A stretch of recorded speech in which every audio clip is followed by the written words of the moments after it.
Hello everybody, Flamin' Shark back with another video, and today we're going to be jumping into the third class trial. I don't know if this will be the only episode of the part, or if this will be a two-parter. I can't imagine it would take more than 2 parts, given how long the first 2 class trials have been.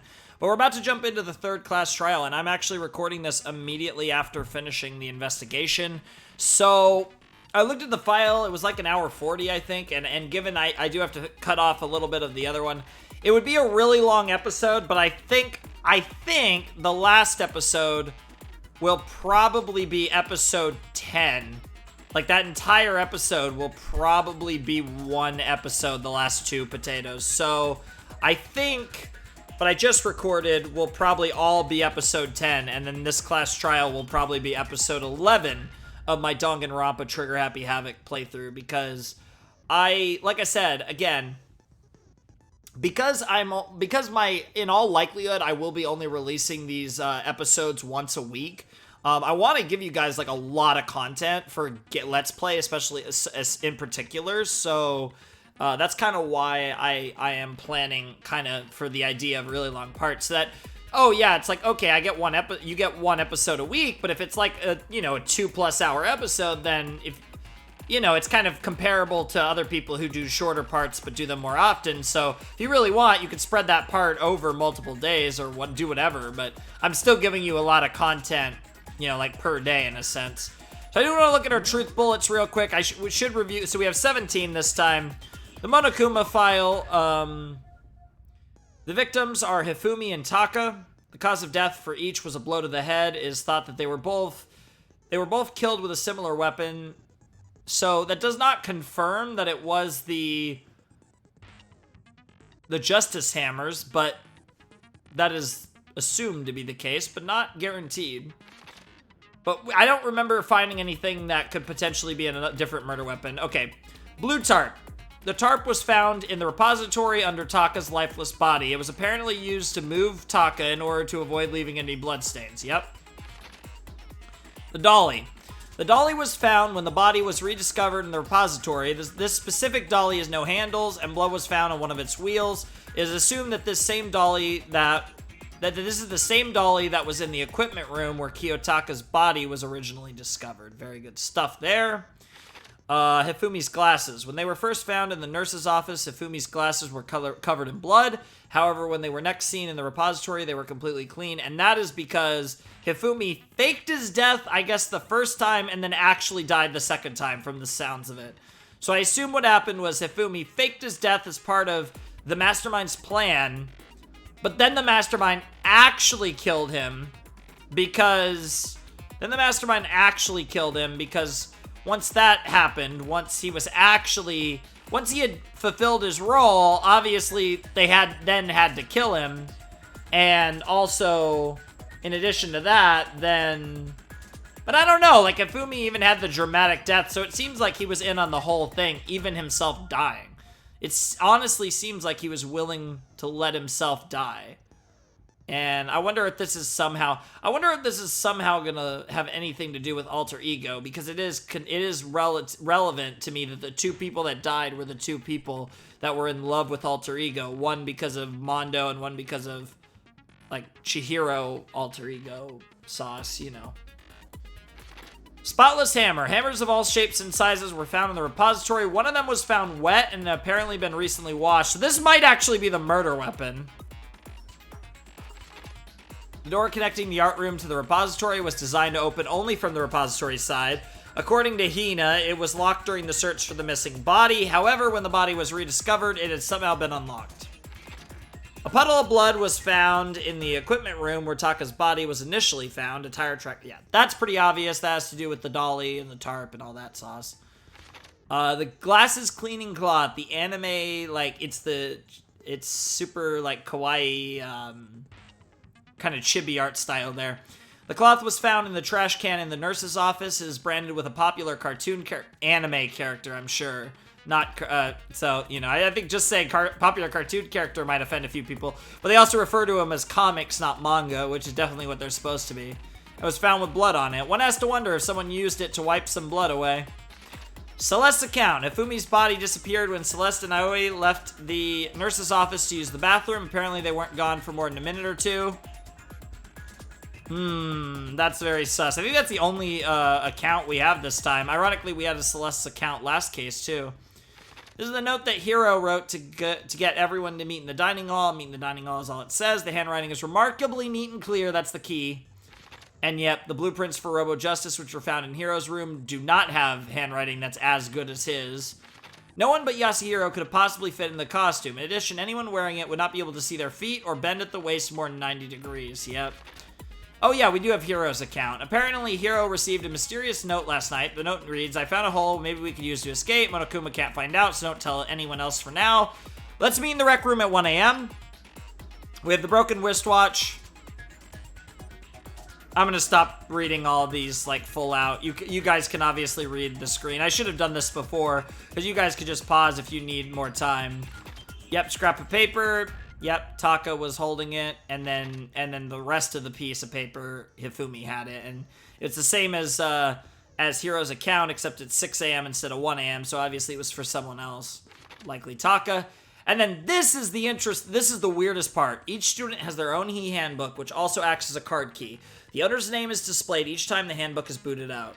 It is believed that no handbooks were involved in carrying out the murders this time, but she still... This part is the weird part. Like, I don't know what Kyoko found out to make us mention this, but it's very interesting that that's in our sauce. Anyways, let's jump into the... Oh, yeah, we should set skills first. Do we have any more skills? Melodious voice and vocabulary. Okay, we're all good. We have more skill points, but we don't have any more skills. I think we had 11 skill points last time. All right, let's... Class trial, all rise! Let's begin with a basic explanation of the class trial. So, your votes will determine the results. If you can figure out who done it, then only they will receive punishment. But if you pick the wrong one, then I'll punish everyone besides the blackened, and the one that deceived everyone else will graduate. Now then... To begin with... And now we're gonna jump into the new stuff, because that opening part is obviously the same every time. We already know who did it! Yeah, Pina jumping right away to accuse Hiro. Was that? It was Hiro. He does not have an alibi for when the murders took place, and we found him in that suit. Don't try and deny it! You killed them! Yeah, we have to start proving that Hiro didn't do it and see where that leads us. I didn't! Someone knocked me out! I was asleep the whole time! I don't know anything about it! Shut your murdering mouth, murderer! Wow. Ironic. Who are you calling a murderer? For real. I am sorry to say, Hiro, but we do have evidence. Blueprints for the suit. Nope. Parts we assume were used to build it. Okay. And all of it was found in your room. You have to admit, the evidence is quite compelling. Yeah, but his room was unlocked in the first place, so... It points to you as having created the suit and wearing it while committing crime after crime. How many times do I have to tell you? I don't know! And I believe you, Hiro. Is Hiro really the killer, or... Yeah, Hiro is definitely not the killer. I have no doubt in my mind. Now, whether Celeste is the mastermind of all this... I'm doubtful. Hifumi is in on it. That I'm confident in. That's obvious. It's obvious Hifumi's in on it. My only question is whether or not it was actually Celeste, because that's who comes off to me as the potato, but it definitely could be someone else. Before anything else, we have to make that clear. But going into the trial, I am calling Celeste as the ultimate mastermind of this case. As much as it saddens me, I am calling Celeste. All right, here we go. The first non-stop debate. Hiro's message is in the chamber. Everything we found in your room. It's so funny because I literally read this before. Ah, yes, okay. The blueprints, the suit parts, they are all proof enough The blueprints, that you yeah. are the culprit. I don't know anything about that stuff! It's not true! It's a conspiracy! Hiro, why? Why did you kill them? No! Just hold on a second! Yeah, I'm not gonna read those because those are like Everything we hints. found in your room. The blueprints, The suit parts, they are... Got him! No, that's wrong. Objection! Are we sure Hero really made those blueprints? Nope. what do you mean? Well, take a look at this. It's the note that Hero wrote, asking everyone to meet up after Alter Ego disappeared. The handwriting's obviously different, wouldn't you say? When you compare it to the blueprints. There's no way you could think the same person made both of them. Wow, that was passionate, Kyoko. Unless that person made it a point to disguise their handwriting. No, the differences are bigger than that, I think. Come on! I'm not smart enough to think of trying to change my handwriting anyway. That's a good point, Hero. So Makoto, are you saying you don't think Hiro's the culprit? And he's not the only one. I think Hiro's innocent Yep, as well. I knew Tagami was gonna speak up at some point. What? Yep, they implied this in the investigation. Then who was in that Robo-Justice suit? Is it like Hiro said? Was there really someone running around in a second suit? Maybe.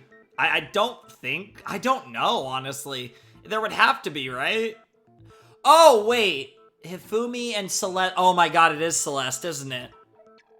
Because the only people that saw Robo-Justice were Celeste, and her testimony might be garbage because she's the mastermind, and the picture was of Hifumi and the potato, and if Fumi's in on it, then it's Celeste. Okay, you know what? I definitely... Yeah, it's gotta be Celeste. Holy shit, it was Hifumi and Celeste. I don't know the why, necessarily. I imagine for Celeste it had to do with greed, but I figure especially with Alter Ego, would Hifumi really do all this for Celeste? I don't know. But it was definitely Celeste. The suspicious individual hidden within the suit. Yep. Go ahead, Makoto. Tell them who it was. What? And of course he passes it off to me. So? Who was in the Robo-Justice suit? It has to be Hero. The Illuminati, what? It was Hero. Because only Hero could fit in the suit. But they rigged it. Celeste took the picture of Hero and Hifumi acting like he was kidnapped, but it was all a setup by Celeste and Hifumi. That's my theory. I got it! Other than Hero, I can't think of anyone else it could have been. I forgot to say take that, but it's fine. Obviously, he was the one in that particular suit, and we never found any kind of second suit. Then there can be no doubt. Hero is the prime suspect. But there is doubt, and you specifically have doubt. That doesn't make any sense. You just said Hiro didn't do it. He said he was the prime suspect, though. It makes perfect sense. Hero was the suspicious individual in the suit, but he's not the culprit. Yep. So what you're saying is... That's right. The culprit in this case has nothing to do with being in the Robo-Justice suit. Yep. What? Now that's a bold assumption. Hey, and she likes it because she's... Hey, me and you... Oh, man. Jill, I mean, I really like you too, so, like, I am perfectly down on sharing Master, and we can both be Master's pets, you know. If he wants, you know, the female persuasion, he can go to you. Wants the male persuasion, even though I'm really a girl. You have the male persuasion from me. Like, you know, we got it covered, girl. Like, we'll serve his needs wonderfully. Even if he doesn't want it, we will still do it, because you and me, we're gonna be stalker friends, I guess. Well, we're gonna be besties, Jill. Don't worry. And I get along with Toko, too. I like reading. And what reason do you have to make such a statement? You do have a reason, yes? Of course. Of course. Yeah. But before we get to that, I know you so well, Master. there's something else we need to clarify first. So let's get that out of the way. I like his voice quite a bit, too, his English game voice. Hey, stop trying to boss us around. Never stop bossing me around, Master. All things have a proper order. That's true. So what is it? What needs to be clarified? We must clarify the method of transportation for Taka's lifeless body. That's true. It would seem that his corpse was moved using certain particular items. Yeah, this should be pretty easy. Makoto, Can you tell us what they were? There were multiple items, but let's say dolly for one. I got it! Yep, and it's just the tarp, right? Yeah. I got it! They were a dolly and a tarp, right? Yes, sir. Oh. So, let's... Oh. So let's see if I can Taka's explain. body Sorry. disappeared from the equipment room. And then we rediscovered it in the repository. Okay, so it's definitely the dolly. What was the other one before Makoto says it? Dolly. Okay, that doesn't...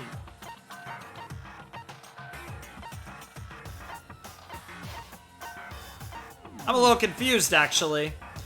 Okay, Taka's body disappeared from the equipment room, and then we rediscovered it in the repository. And when we found it for the second time, it was wrapped in a blue tarp, right? Yes, sir. It was the same tarp that, up until then, was stored in the equipment room. So the killer must have seen it there, and decided to use it when they moved Taka's body. Yep. That way, they wouldn't leave any bloodstains while they were moving it. So did I get it right? Okay, that explains the top. Oh, I did get it and right. the dolly. Okay. It just made it sound like like what's his name was disappointed. Wow, Byakuya. Oh my god. I was trying to think of his first name. Even though I'm trying to call him mostly Byakuya, I still always think of him as Tagami. Which is fine given the significance of his last name. Same thing. Yep. I'm sure the dolly was in the equipment room when we first found Taka's body there. Yep. But when the body disappeared, so did the dolly. Later, when Taka's body reappeared in the repository, so did the dolly. In other words, you think they used the dolly to move the body. Am I right? Yeah. But are you sure you are not mistaken? Oh. Huh? Are you absolutely positive the dolly was in the equipment room when we found Taka's body? Taka's body. That dolly was made specifically for moving large objects between the repository and the art room. It would be very strange indeed to discover it had made its way to the equipment room. Fair enough. Is it not possible that it was in the repository all along, and you simply didn't realize it? This is where the tracks of blood come into play, the tire tracks. She's raised an objection. How do you respond? Yo! Except she didn't actually scream objection. Dude, if each of these characters actually had Ace Attorney objections, with voiced objections, I would nut. That needs to be a fan-made thing, where they like...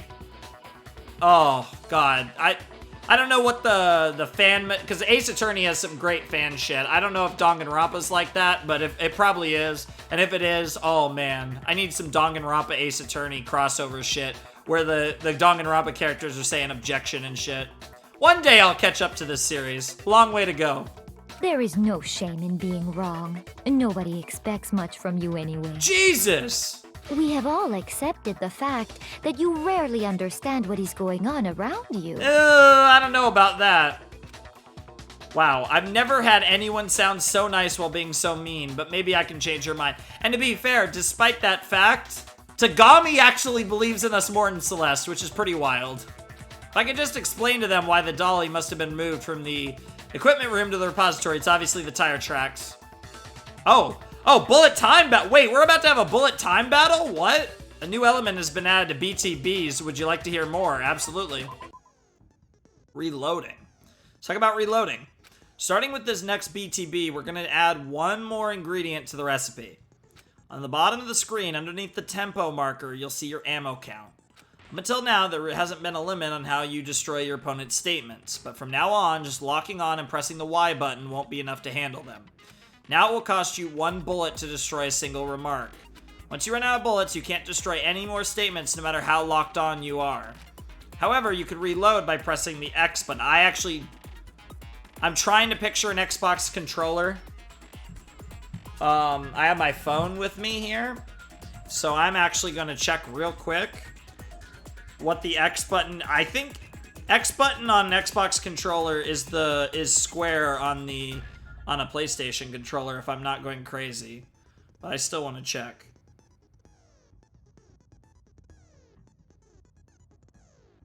Yes, okay.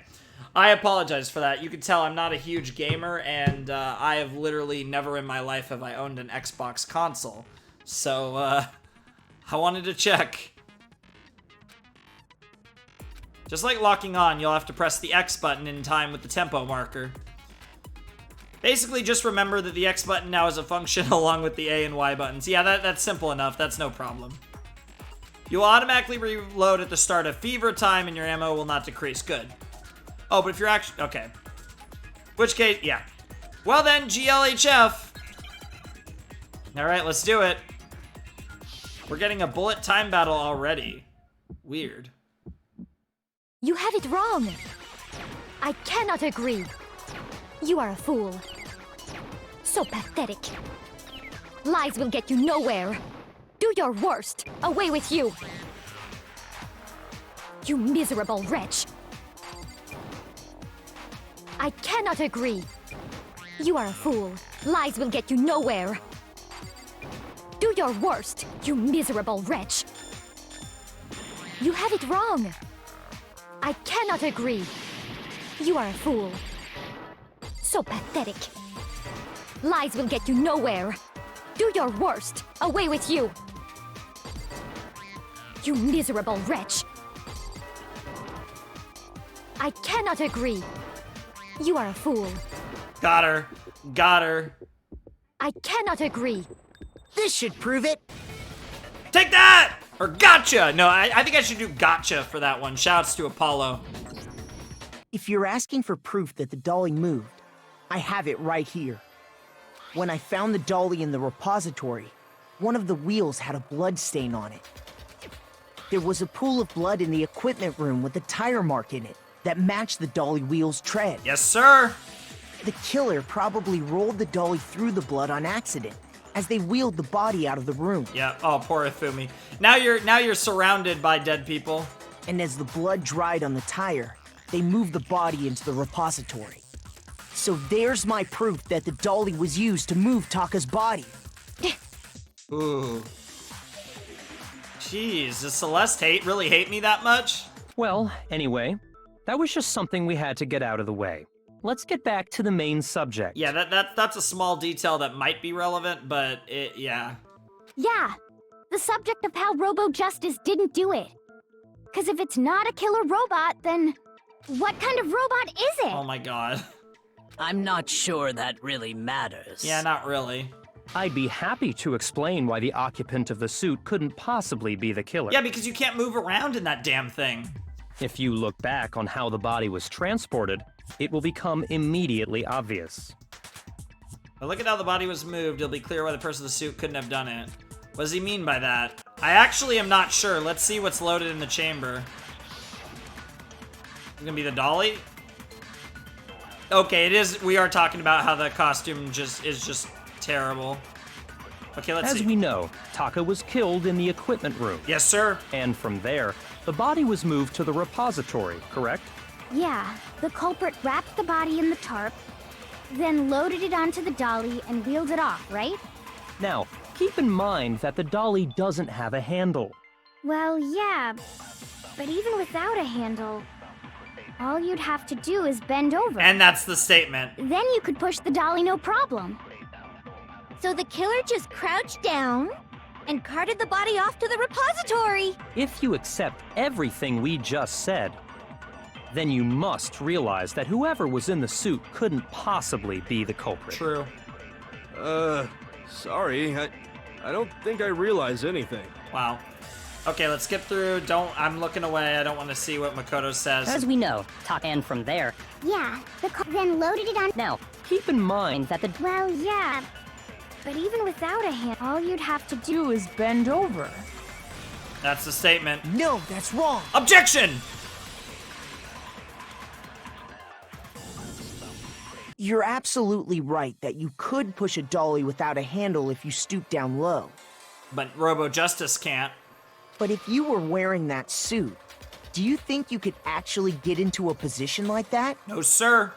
What do you mean? You were in it yourself, and both of us were. Think back to what you said when we were all checking out the suit together. Remember? Yep. Look at Celeste. I'm blind as a bat in here. Can't see my feet at all. I'm surprised you got anywhere in this thing. I'm telling you, it wasn't me.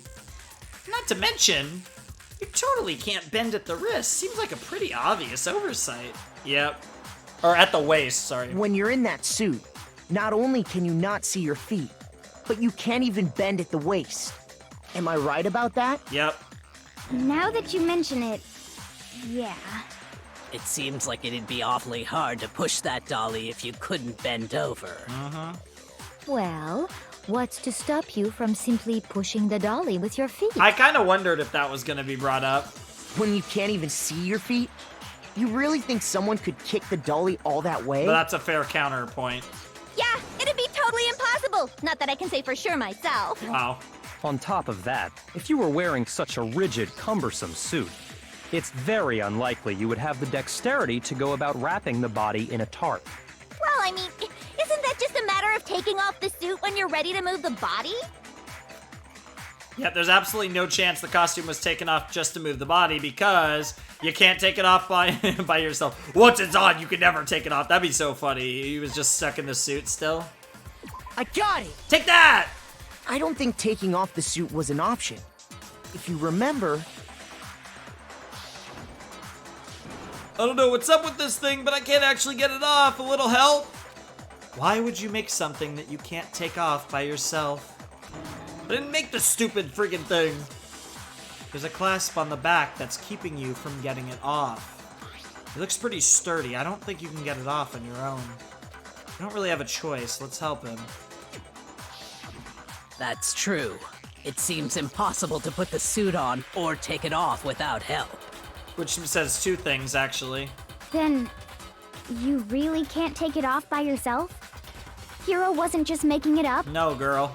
Of course I wasn't making it up. If he could have gotten it off by himself, I don't think he would have let us see him wearing it. Showing up in the suit was basically an invitation for everyone to suspect it. Yep. Yeah, that's right. So, it's really, really true that Robo Justice couldn't have moved the dolly? To be clear, whoever did move the body, it couldn't have been Hero in the robot suit, correct? No, wait. Just a second, if you please. Have you forgotten about the picture that I took? Here we go, and this is where we have to prove Hifumi and Celeste. Yep, here we go. Now it's starting to get interesting. But Celeste is the one that keeps objecting. It definitely feels like that's who we're our opponent. We already had a BTB with her, and I thought it was interesting that we had a BTB with her about something so trivial, so I wonder if that's going to come back to be important later. Yep. You all got a good look at it, did you not? The image of Hifumi being dragged away by Robo Justice? Hifumi? If whoever was in that suit is not the culprit, how do you explain that? Because Hifumi is your accomplice, bitch. Besides, do you remember what the now deceased Hifumi said? The hero did it? How did you get hurt? That guy hit me. That guy hit me. What guy? Robo Justice, or that's what I decided to call him just now. See, he tried to save it. He already knew it was Robo Justice because he's the creator. So long as those facts exist, the proper conclusion is beyond question. The individual inside the suit and the culprit are one and the same. It was Hero, without a doubt. Yeah, that's gotta be right. Oh, Hina, you're so... She's starting to grow on me, but man, is she a ditz. Hold on a second! He is really growing on me, I'm not gonna lie. Hero's actually kind of great. I didn't think he'd live this long. It's still far too early to reach that conclusion. And he's gonna make it into chapter 4 because he obviously is not the killer. Besides, there's no hurry to decide who did it. True. Before we rush to a verdict, shouldn't we explore every single possibility? Instead of seizing on one viewpoint, The truth is uncovered by analyzing things from every angle. Yep. Perhaps, but where do we go from here? Let's review this series of unfortunate events from the beginning. Maybe we'll uncover something new. What a pain in the ass! Wow. I don't disagree, but our lives are on the line. If this is what it takes, we have to do it. Yeah, and they made a point of the fact that you could talk to Sakura about it. Plus, maybe we'll get to find out where the heck Kyoko was when everything went down. All right then, let's take another look back at what happened. I suppose we could start with this morning. Sure. 4 of us gathered together in the dining hall. Makoto, Hina, Kyoko, and myself. We waited there for quite a while, but nobody else showed up, so we went to look for everyone. That was around 8 a.m. Yep. And as soon as we split up, Kyoko went missing. Soon after that, Hina found Celeste in the rec room and quickly came to get Makoto and me. It seems I was unconscious for about an hour after I was attacked by my mystery assailant. I know it was an hour because I remember being attacked a little after 7. That was when we saw Celeste's picture and discovered that her assailant had been wearing a strange costume. As it turns out, it was Robo-Justice. It also soon became clear that this same Robo-Justice had abducted Hifumi. Yeah, no, this is this is forged evidence. This is a fabrication of the truth right here, this picture. We were soon joined in our search by Byakuya and Toko, and then went on to find Hifumi in the library. Yep. He was injured, so we took him to the nurse's office and resumed our search for the suspect. But not long after leaving the nurse's office... What's wrong? I saw a shadow, something moving at the top of the stairs. When Celeste told us that, we decided to split up and search the second floor. Yep. And soon after that, I saw someone moving around on the 3rd floor, and I yelled out to everyone as soon as I did. I love the artistic graphics during the trial and how it's stylized. It's so cool. Celeste, what's wrong? That was a rather okay. We've read this so many times. Jesus Christ, that was a rather intense scream for someone like you. I saw him, the strange costume man. He ran off as soon as I screamed. I swear that's the 4th time they've showed that, or the 3rd time since the initial. Yep, blocking the scare, so he had further down the hallway and disappear. Obviously, it's super important, but Jesus Christ. And then... More flashbacks. Yep, that was Hifumi's scream. Huh? What was that? That came from downstairs. It must have been... Hifumi, he's in the nurse's office. This is bad. Come on, we have to go back. And yep. At that point, we decided to divide up into 2 groups. Celeste, Hina, and I went back to the nurse's office, while Sakura, Byakuya, and Toko chased after the suspect. Yep. When we got back to the nurse's office, we found Hifumi, dead. Except not actually. And that's when we heard the body discovery announcement. I left Celeste and Hina there and headed back to the 3rd floor to let the others know what had happened. The key thing here is the body discovery announcement. Meanwhile, we had just discovered Taka's body in the equipment room. We must have found both bodies at almost exactly the same time, because we heard the same announcement not long after we discovered his body. And that's when I told you guys about Hifumi. Then the 3 of us headed for the nurse's office. But right after we left the physics lab, we ran into Celeste, who'd arrived after us. And she told us something very surprising. Yeah, Hifumi's body's disappeared. We rushed back to the nurse's office and saw that she was right. Then we remembered we'd left Toko passed out in the equipment room, so we hurried back again. This can't be happening. Are we hallucinating all this or something? Yep. But when we got there, we discovered that now Taka's body had also gone missing. If I knew we were going to review this whole thing in the trial, I definitely would not have gone through that in the last part. Next thing we knew, we were searching the school for 2 missing dead bodies. Yep. And after some time... Celeste informed us that she'd found the bodies, and we all headed to the repository. Yeah, Celeste is just too coincidentally involved in too much of this. Which is where we rediscovered the corpses. Probably because it's not a coincidence. I think that about covers it. I kind of want to be wrong, though, because I was wrong about the second one, and that was amazing. But this one, we'll see. But I think this time I actually got it. I see. The whole thing sounds exceptionally complicated. It is. It certainly seems to me that these are not a simple series of connected events. No. Okay, well, if that's true, then what? Rather than a single series of events, I think we have to consider each murder a separate situation. And from there, we can uncover the contradictions surrounding all of them. Fair enough, Kyoko. I dig that. That's probably a good way to approach it. Now then, let's get started, beginning with what happened to Taka. Contradictions hidden in what happened to Taka. Yeah, it does kind of seem like Hifumi killed Taka and Celeste killed Hifumi. That's kind of what it's looking like to me. In order to uncover the truth of this case, I have to find them no matter what. I definitely think Celeste was the mastermind. That's what I'm going off of currently okay, the Monokuma file. Oh, the Monokuma file. Interesting. So, I'm sorry for cutting you off, girl. Okay. Regarding Taka's death. I wonder if he died before Hifumi, or perhaps it was after? It was before. We already know what order they were killed in. Taka came last. No. What makes you say that? That's wrong. Because of the numbering of the Justice Hammers. It's true that Hifumi was killed with Justice Hammer 3, while Taka's death came from a swing of Justice Hammer 4. See? So it's obvious Taka came after.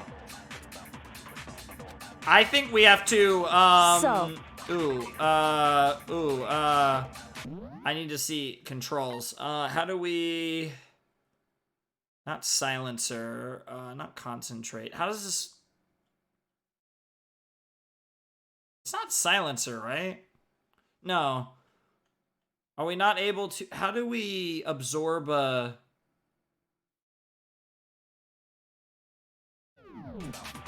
Huh. I wonder if he died before Hifumi, or perhaps it was after? We already know. I don't know how to Taka absorb came it. last. What makes you say that? Because of the numbering of the Justice Hammer. It's true that Hifumi was killed with Justice Hammer 3, while Taka's death came from a swing of Justice Hammer 4. See?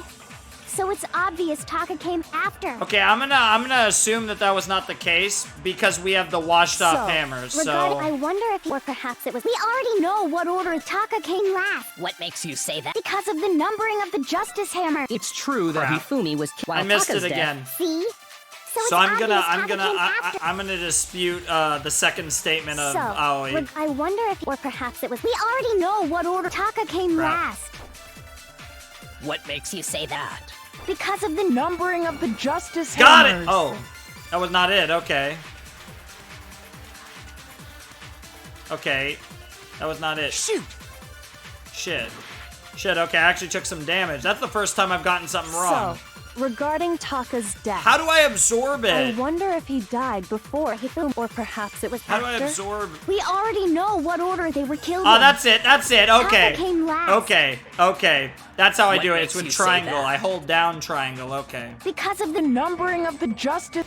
Okay, that's what I was No, thinking that's originally, but it didn't tell me how to do it. I was so confused. Objection! Hold on. There's no reason to assume that the hammers were used in the same order as their numbers. I could not remember how to do it for the life of me. But yeah, you hold down triangle. If anything, that's just another way the killer tried to disguise their actions. Yep. So you're saying the culprit wanted us to think the hammers were used in order, but in reality, Taka was killed before Hifumi? Okay then, let's see the proof. Evidence that proves Taka was killed before Ifumi. Something that relates to what time he must have died. Obviously, it's the watch. Oh. Oh, Hangman's Gambit, okay. I'm gonna say watch. What? Whoa! Oh, wristwatch. Okay, wristwatch. Yep.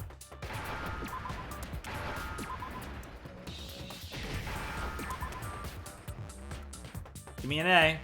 Give me an A, game. There we go. Give me a C. C. There it is. And an H. There it is. Very nice. Very easy. Now I understand. Last time it was, I feel like it was something insane. I got it. Taka's wristwatch. Yep. See? Look. It broke with the hands pointing just past 6 o'clock. Yep. It must have gotten broken when he was attacked by the killer. Because as of last night, Yep, hey you, how long? Yeah, we this is another scene that they keep replaying. Yep. Yes, sir. so if it wasn't broken after 6 last night, then he must have been attacked around 6 this morning. Yep. And that would be his official time of death. Yep. But if that's true, then he was killed well before Hifumi. Yep. And before Celeste was attacked this morning, which happened around 7. That's right. Taka was killed before any of the other incidents took place. Yep. That simple fact slipped past all of us. We made the wrong assumption about the order of events, all because of those justice hammers. Which was their main purpose. That's exactly why the culprit wrote the numbers on each hammer and had them increase in size. That way, when we saw how they were used in each incident, we'd easily make that wrong assumption. Yep. Now, if Taka was killed around 6, then everyone's alibis for his murder go out the window. Yep. Because when he was killed, we hadn't met up in the dining hall yet. Yep. That may be true in the case of Taka's murder, but all of our alibis still hold true for Hifumi's death. Sure. That's right. With him, at least, we're all safe. Yeah, except Hifumi wasn't actually dead.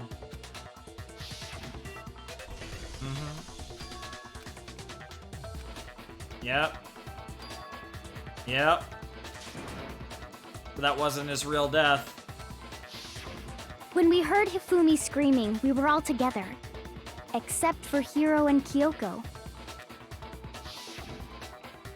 Then we all ran down to the nurse's office, and that's where we found his body. Yep. That's totally true. We're all in the clear. But that's not true. Oh, I know! They must have recorded him screaming on a tape or something, then played it later on! If that's true, where's the tape?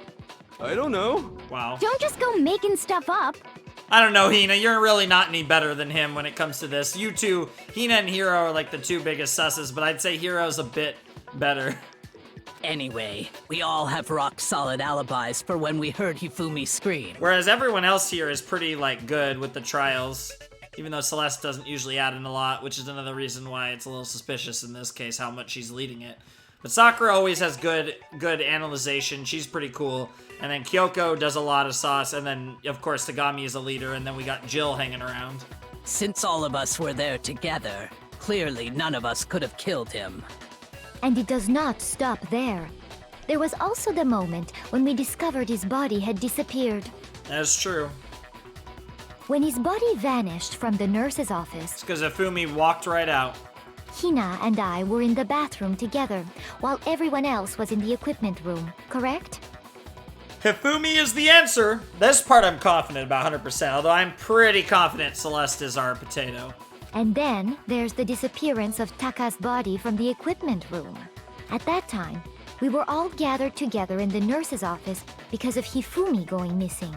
Well, don't forget, I was passed out in the equipment room the whole time. Wait, then what if Genocide Jill did it?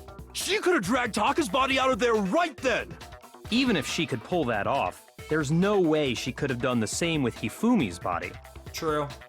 Because, as we just established, she was passed out in the equipment room when his body disappeared. Yep. Besides, I didn't do either of them anyway. Nice. In other words, it is impossible that any of us could have killed Hifumi or moved either of their bodies. On the other hand, Hiro and Kyoko had disappeared. So they most certainly could have done those things. So what now, Kyoko? For now, we can't get fixated on who did it, or we'll just keep going around in circles. So instead of who, I propose we start talking about how. In particular, I think we need to figure out how Hifumi's body got moved. Yeah, we still have no explanation for that. I have no idea. But I mean, well, I know the answer is Hifumi moved it himself. But, okay, well, never mind. I don't know why. Yeah, Hifumi obviously moved it himself. I felt like I was gonna say but then I was like, oh wait, no, that's literally the entire thing. There's nothing else to add there, right? And that's what we're gonna prove with like the glasses cleaner and stuff. That's true.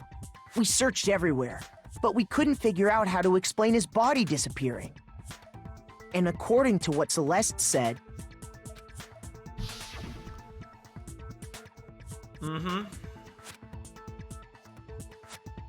Well, Hifumi was. Yep. His body apparently disappeared in the 1 minute her and Hina took their eyes off of it. And the reason I'm not reading these lines is because, again, they're all lines you saw before, so I'm just keeping it going. You guys know the deal.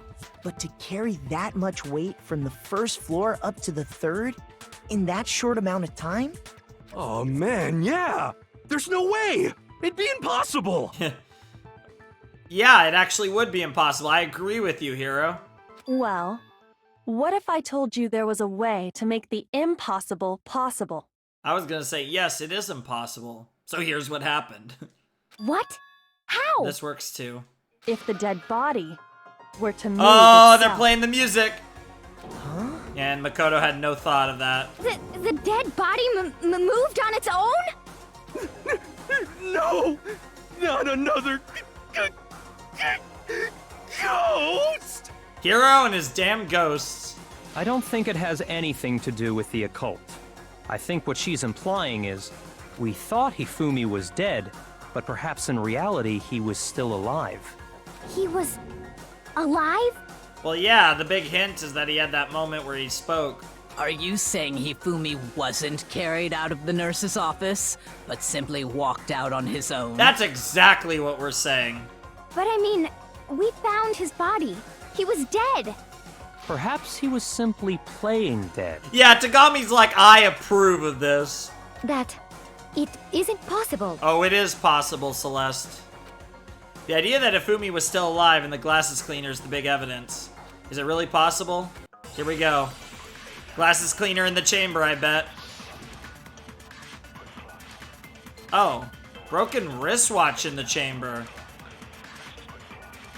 Oh, maybe we're gonna have to absorb. Are you saying that when we first found Hifumi in the nurse's office, there's a chance he was actually still alive? No, it is impossible. Hifumi was dead, without a doubt. Oh, you're getting nervous. And you know that how? Yep. Surely you heard the body discovery announcement along with the rest of us. Hifumi's dead body had been found. Nope. And that is why the announcement was made. Taka's dead body was found. Are we really so sure about that? Maybe the announcement was intended to signal someone else's discovery. Okay, so I need to see which one of these I absorb. Are you saying that or when if we it's even the first broken found wristwatch. Hifumi in the nurse's office, there's a chance he was actually still alive? Okay. No. It is impossible. Hifumi was dead, and you know that. Surely you heard the Body discovery. Hifumi's dead body had been found. And that is why the announcement was made. Are we really so sure about that? Maybe the announcement was intended to signal someone else's discovery. God damn it, that's not right. It was the second one then.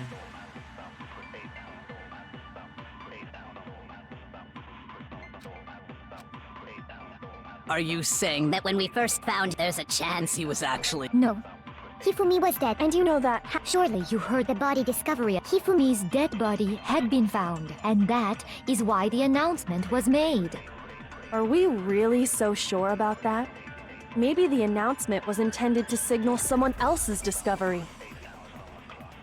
Can we take a bullet from the last statement into... Yes, Are we you can. saying okay. that when we first found Hifumi in the nurse's office, There's a chance he was actually still alive. Okay, he was actually still alive. Let me Hifumi was read the dead, other and you know statement that. here. How? Surely you heard the body discovery announced Hifumi's dead body had been found. Yeah, okay, that's what we have No, to do. that's wrong. Objection! Okay, that was actually an interesting one. I wasn't sure exactly how to... Was the body discovery announcement that was made really intended for Hifumi? Yep. Of course it was. The announcement played right after we discovered his body. Maybe. But that was also the same time that Taka's body was found. Yep. That's right. It wasn't long after finding his body that we heard the announcement. Yep. So there's a good chance we've made a mistake in there somewhere. I think we've confused whether the announcement was for Hifumi or Taka. Yep. First of all, if 2 bodies had been found, there really should have been 2 announcements. Or a clarification. Maybe Monokuma simply got lazy and rolled them together into one. Yeah, but he made an announcement later when Hifumi actually died. What do you say, Monokuma? Any comment? Well, it's a very sensitive issue, so I can't go into too much detail. But what I can say about the body discovery announcement is that it's only broadcast when 3 or more people find a dead body for the first time. Yep, and he broadcasted it later on. That didn't answer our question, Yes, it man. did. Yes, it We're did. asking if you're a lazy bum. Nope. No, actually, that was plenty. Yep. Tagami, you god. Or I should say, master, you god. Huh? Yep. He said it's only broadcast when a body is discovered for the first time, which means even if we find the same body again later, he won't make the announcement again. Yep. If that's true, then why was the announcement made again later on? But that's when Hifumi actually died. Huh? Later on? Yep. Exactly. We heard the body discovery announcement twice. The second body discovery announcement. First time we played was when we found each body in the nurse's office and the equipment room. And the second time was when...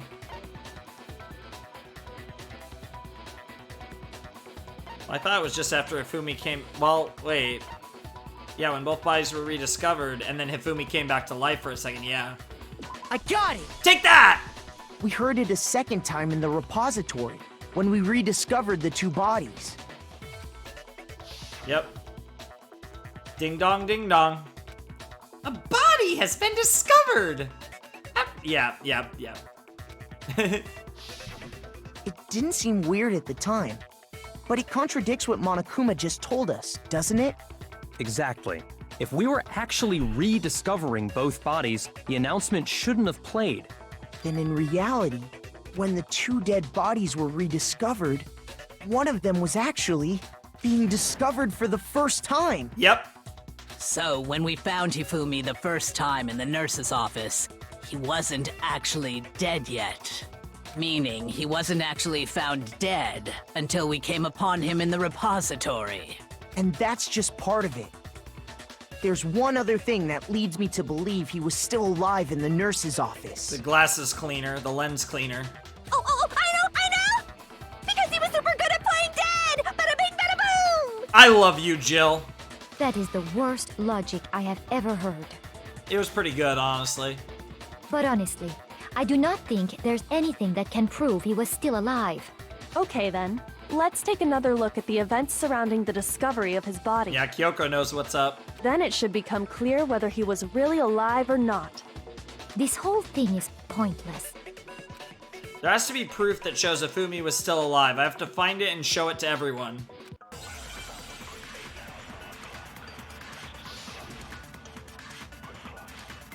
Yep. There's the glasses. So this time we're actually using the bullet, Well, here's I'm sure. one thing we do know. The first time we found Hifumi's body was in the nurse's office. And then, while me and Celeste were in the bathroom, his body disappeared. And the next time we saw his body, it was in the repository. Sure. But when you compare his body before being moved and his body Yep, you're about after to being contradict moved, the evidence. other than the change in how it was positioned, there was no notable difference. There it is. Then, was he really still alive? Statement Of course number not. 9. It is impossible. This is ridiculous. Oh, it's not ridiculous, Bae. I'll show you why. Statement Well, 9. here's one thing. The first time we found him, and then his body And the next time, it was in. But when you compare his body before other than And the change in how it was positioned, there was no notable difference. Oh, I guess it was No, statement. that's wrong. Objection! In fact, there was one clear difference between Hifumi in the nurse's office and the repository. His glasses. Yep. That fact alone proves that he was only playing dead in the beginning. Perhaps you'd like to fill the rest of us in? When we found Hifumi in the nurse's office, his glasses were covered with blood. But when we found him again later in the repository, they were spotless. And I found the item he used to wipe them clean in the nurse's office trash can. The evidence I found in the trash can. Yeah. There it is. I got it! Take that! It was a glasses cleaning cloth featuring a certain cartoon mascot. One look at the bloodstain on the cloth should make things clear. This piece of cloth was used to wipe Hifumi's glasses clean. And the mascot on the cloth is the same one that's on the digital camera, right? And he was a big fan of that. And whose digital camera was it? Hifumi's, of course. Yep. the character was Princess Piggles from Demon Angel Pretty Pudgy Princess, I think. You forgot the star, Hina. I highly doubt anyone but Hifumi would have brought something like this to school. True. And yeah, I mean, who else has glasses? Freaking, I know Master wouldn't have. I see your point. And the only people here who wear glasses are... And Toko, I doubt either. I wouldn't be caught dead using a tacky piece of garbage like that. True. A few tissues is all I need to keep my glasses clean. Then there's no question. It belonged to Hifumi. So what you're saying is... what exactly? What I'm saying is, the blood on his glasses was wiped away using his own glasses cleaning cloth. Yep. Even if that is true, it does not mean he wiped the blood off himself. But who would benefit from a clean pair of glasses other than the glasses owner? Good point. That's a good point. Yeah, I agree, Sakura. Then it must have been him, right? So let's assume that Hifumi was still alive in the nurse's office. He pretends to be dead. Then when he's alone, he wipes his glasses clean so he can see. Then he stands up and walks out on his own 2 feet. Yes, sir. That all sounds good, Kyoko. And with that, the impossible task of moving his copious corpse becomes possible, wouldn't you say? So far, it's all going as I expected. But then, if he was just pretending to be dead, what was with all that blood? Was it paint or something? The fridge in the nurse's office contains packs of blood for emergencies.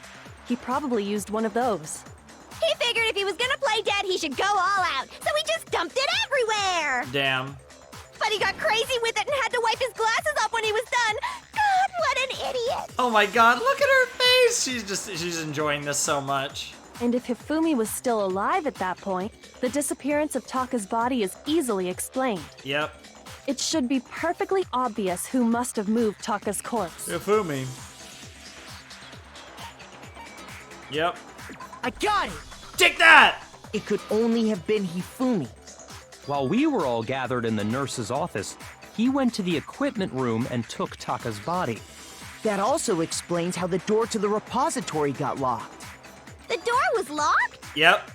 Well, after the bodies disappeared, we all went looking for them, right?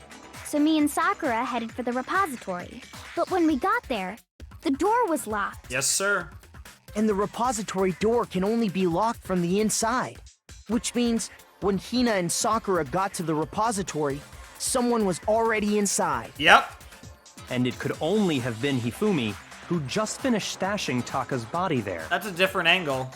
He convinced us all he was dead, and when he saw his chance, he dragged Taka's body to the repository. And yeah, once he was there, he just had to... he was there. So, Hifumi wasn't just another victim in this case. He was one of the assailants. Yep. But that means he took part in the murders. Yep. I just can't believe it.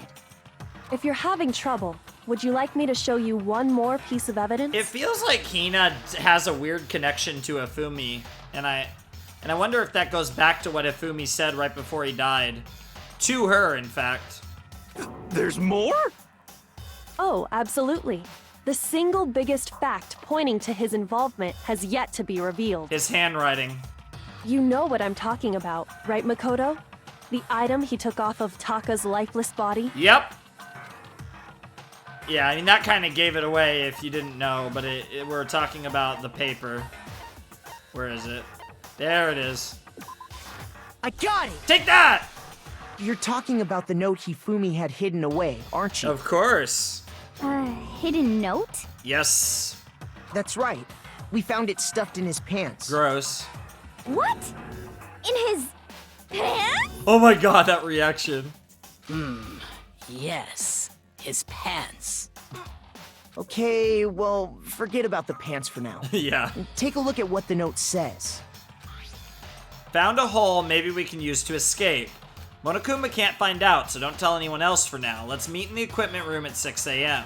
Ah, that's the note I was telling you about. The one that told me where to go. Not quite, Hiro. Huh? Wait, this one's a little different. In my note it said, Monokuma can't find out, so don't tell anyone else for now. Let's meet in the rec room at 1 a.m. I see. Then this note isn't the same one Hiro got. Nope. It's not the same? In other words, the killer got in touch with another person besides Hiro. And that person could only have been... Hifumi's pants! I'm really tempted. I'm actually so tempted, but we'll go Taka. I got it! Take that! That's right! Taka! The killer used this note to draw out Taka and murder him. Yep. Hello? Over here! Objection! Objection! Man, they're actually starting to say objection. The game is slowly becoming Ace Attorney, and I love it. I don't really understand what's going on, but Hifumi had that letter, right? And this is where the scrap of paper comes into play. So whoever wrote it wasn't drawing out TikTok, they were drawing out Huffy! TikTok and Huffy! Just to be clear, TikTok is Taka and Huffy is Hifumi, right? TikTok's a good one, but I think Big Mac's the best one so far. Ugh! Yes! Why must you ruin it every time? I love her. Man, Genocide Jack is seriously scary, but still. Man, I'm gonna reward myself with some chips after this, I think, for all this recording. Plus, it's gonna be like, it's gonna be like 4:35 in the morning by the time I'm done. I can't let her get to me. All right, here we go. Back to a non-stop debate, it looks like. Yep. What's in the chamber? Whoa, baby. Okay. Okay, let's see what the questions are. Huffy had the note, right? Then the person it was intended for must have been Huffy! But remember what the note said. What time did it say to meet? I think it's the wristwatch. 6 a.m., I believe. Yep, and that's the wristwatch. The time doesn't matter! The note has nothing to do with TikTok! Yep, there you go. Right there. The note has nothing to do with TikTok. Yep. Huffy had the note, right? Then the person it was must have been Huffy! But remember, what time did it... 6 a.m. The time doesn't matter!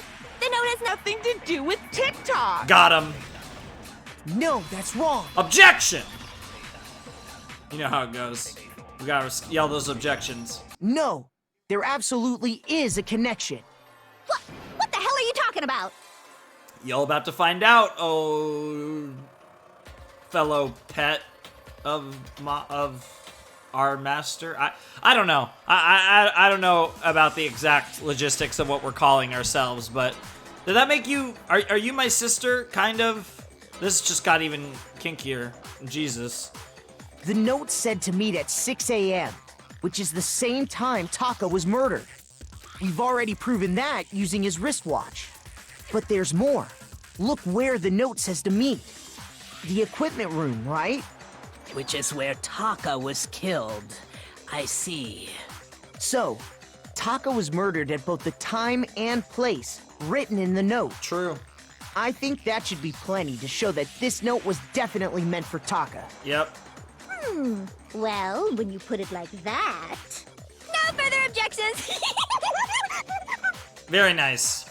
Then someone used that note to trick Taka. Just the same as me. Yep. The culprit really is a cold-blooded monster. Telling people they found a way out. Yep. But if they gave the note to Taka, what was Hifumi doing with it? Now we're gonna bring up the scrap of paper. Stuffed down his pants, no less! Yeah. Most likely, Hifumi stole it off Taka's corpse after he died. Huh? He stole it? Where's your proof? Go ahead, show us. Nice, Tagami. Proof that Hifumi stole the note from Taka is the piece of paper. Yep. I got it! Take that! When I searched Taka's body, I saw that his lifeless hand was gripping a small scrap of paper. If I'm right about this, the sheet of paper this piece came from is... I knew it! It fits perfectly with the note we found hidden on Hifumi. Yep. Then Taka's scrap and Hifumi's note. Yep. Yup. They're from the same piece of paper. Yep. Hifumi had the note meant for Taka, while Taka's corpse still grasped a small piece of that note. Yep. There's only one way to explain it. They're probably still alive, right? Taka died clutching the note. Hifumi tried to free the note from its death grip, That also makes sense. leaving behind only one small scrap. Yep. Did I get all that right? That sounds right to me, Sakura. That means Hifumi knew the note was important. Yep. Exactly. Which proves that he was an accomplice in the murder. Yep. Whoa. Yeah. After seeing all this, Hifumi was super involved in this whole thing for sure. In fact, he was behind the whole thing. In fact, he's still alive! Nope. Sorry, no. When we found him in the repository, Hifumi was truly and completely dead. The second body discovery announcement proves that. So then, who killed Hifumi? Whoever did is the mastermind, the true killer. He was killed in the repository. So he must have been killed not long after transporting Taka's body. So, he must have been killed after Taka's body vanished, but before we found both bodies in the repository. Could she have done it in a minute or two? During that time, we'd all split up and were searching for Taka's missing body. In other words, during that time, none of us have alibis. Oh, fair enough. Fair enough. I might have mixed up the timeline there. Wait, but me and Sakura were together. Oh yeah, you two were together, yep. Stop trying to steal the spotlight, you stupid walrus! Who are you calling a walrus? You are a walrus. An adorable walrus. Anyway, when they were killed bothers me too. But there's something that's been bothering me even more. And what might that be? The weapon they used to kill Hifumi. The weapon? Yeah, because I mean, according to the Monokuma file, the way Taka and Hifumi were killed was almost the same, with them having similar fractures and all. But Justice Hammer 3 and 4 were still laying around in the nurse's office and equipment room, right? Yep. So if Hifumi was killed in the repository, the culprit would have had to grab one of the hammers, kill Hifumi, then put the hammer back where they found it. But wouldn't that be seriously risky for him? Yep. I'm surprised. It seems there's some semblance of a brain knocking around that skull of yours after all. Apparently so, Master. Hell yeah, it's packed in there good and tight. Damn, Hero was dead. Oh, Hero. He's right, though. I don't understand it either. Because it wasn't the murder weapon. The least Monokuma not for the file makes Hifumi. it clear that they were killed using similar instruments. But if the hammers were already laying around those other rooms... Then a different hammer did it. So the question is, how could the culprit have gotten their hands on either of the hammers? Nope. It was a third hammer. Personally, I haven't a clue. Yes, you do. So which hammer was used to attack Celeste? Number 1 or number 2? Wrong. It was number 3. Those were accounted for in other rooms too. And I don't think either one is big enough to kill someone. Well, I guess it wasn't 3. I guess you could say it was number 5, and I misunderstood what she meant by 1 and 2. Then, Is it not possible they used a different weapon? I don't think it is possible. They were both killed with the same kind of thing, right? So then, what was used to kill Hifumi? And that's where the hammer comes into play. The weapon that was actually used to kill Hifumi. The whole picture surrounding this case won't become clear until we figure that out. It's obvious. Somehow I have to find the truth. Well, it's obviously the hammer. The hammer that, when they washed the blood off of it. Yep, spotless hammer. There it is. What was used to kill Hifumi? Was it Justice Hammer 3? Maybe Justice Hammer 4? Nope. Well, whatever it was, there's one thing we have to figure out. How was the culprit able to move around so freely with the weapon? How did nobody witness them carrying it? sounds like a Justice Hammer 5 is about to make its appearance! Check out murdergear.com/hammertime for more info! What? Well, one thing seems pretty clear. Murdergear.com/hammertime. The murder weapon had to be one of the Justice Hammer. Objection! No, that's wrong. Also, I just realized there was one more statement. I thought that was the last statement. God damn it. The murder weapon wasn't a Justice Hammer at all. No, it was something completely I different. thought that was the last statement, which is why I went for it. God damn it. But, seriously? A different weapon? Yep. Specifically, a hammer from the repository. The killer could have easily used that to kill Hifumi. Now, all the hammers in the repository were covered in flecks of grit and debris. But for some reason, one of them had been scrubbed clean. Huh? And the reason it had been scrubbed clean was most likely because it was used to commit murder. Probably. If the hammer got covered in Hifumi's blood, of course they'd have to clean it off. Yep. Got him, coach. I'd also like to point out that the repository has all kinds of hammers. Big ones, small ones, and even some flat mallet-like ones. I think whoever made the Justice Hammers used those as a basis for their design. Who was definitely Hifumi, I would imagine. That made the hammers, I mean. If that's true, that would explain the Monokuma file's note about the wounds being similar. Yep. So Hifumi moved Taka's body to the repository, where someone then used a hammer to kill him. And whoever did that is the true killer. The one Hifumi was working with. And the one who betrayed him. Yep. Hold on a moment. I still think it's strange to assume someone was working together with him.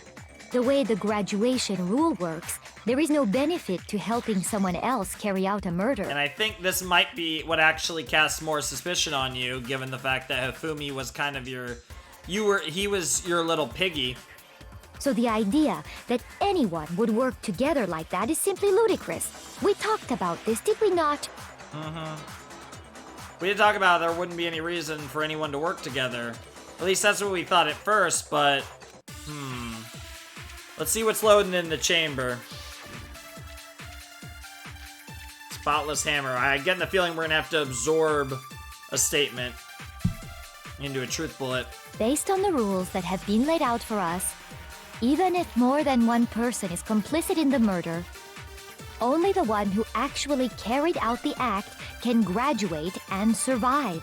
Assuming the rule holds true, it is simply impossible that two people work together on this. That is how the rule was explained to us. But that only really applies if there's one murder, right? Yep. In this case, however, there were two God murders. damn it. God damn it.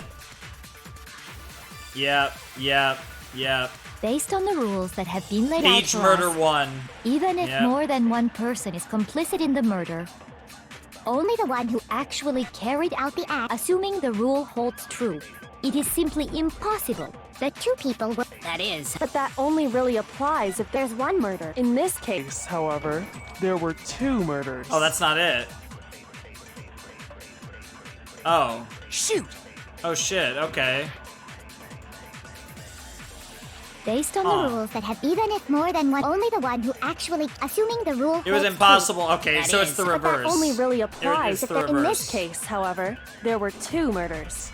Okay, so now we just skip to Based on the rules that have even if more than one person, only the one who actually carried out the act can, assuming the rule Holds true. It is object. No, that's wrong. Objection.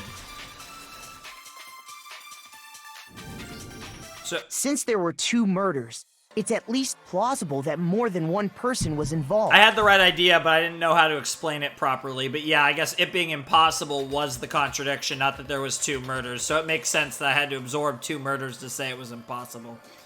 What do you mean? If there'd only been one murder, then yes, the idea of an accomplice isn't really worth considering. Naturally, if only one person can be saved per murder, an accomplice has no risk versus reward benefit. Yep. Risk versus reward benefit? The payoff for working together. The reward that balances out the risk of taking part in a scheme. Yep. There's no point in being someone's accomplice if there's no benefit to you. Yep. However, if there were some potential mutual reward for the risk, then cooperation becomes possible. Yep. You're saying that 2 people could act as each other's accomplices to commit 2 separate murders. And that would help them forge their alibis as well. I think that's what the true killer told Hifumi. They would each have an accomplice for their crime. And based on the case's events, Hifumi would have been the first one to act, murdering Taka. Yep. They made him carry out the first murder so he couldn't back out of helping them later on. So in this case, there wasn't one single person committing multiple murders. The 2 people committing 2 separate murders. Instead, each person killed someone, creating 2 separate incidents. And that was my thought. The fact is, though, is the second person got killed by the first murderer got killed by the second murderer, so it worked out. And it only looked like one person because that's how the true killer designed it to look. Yep.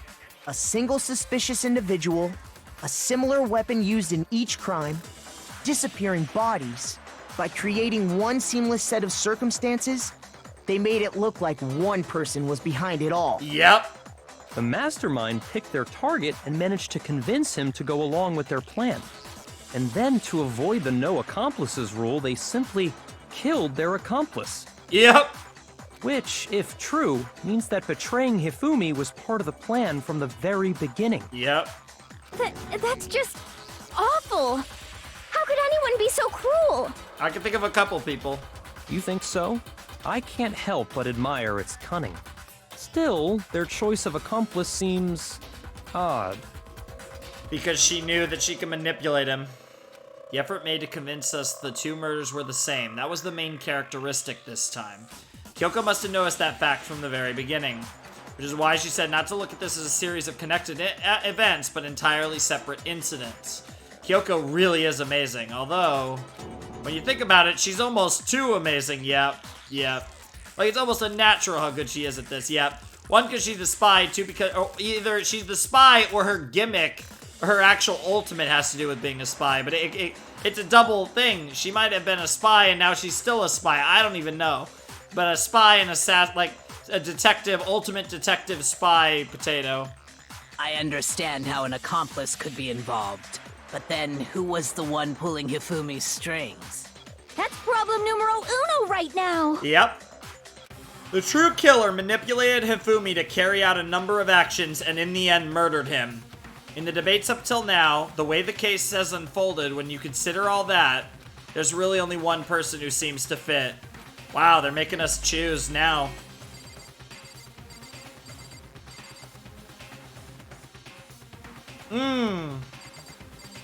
Jesus.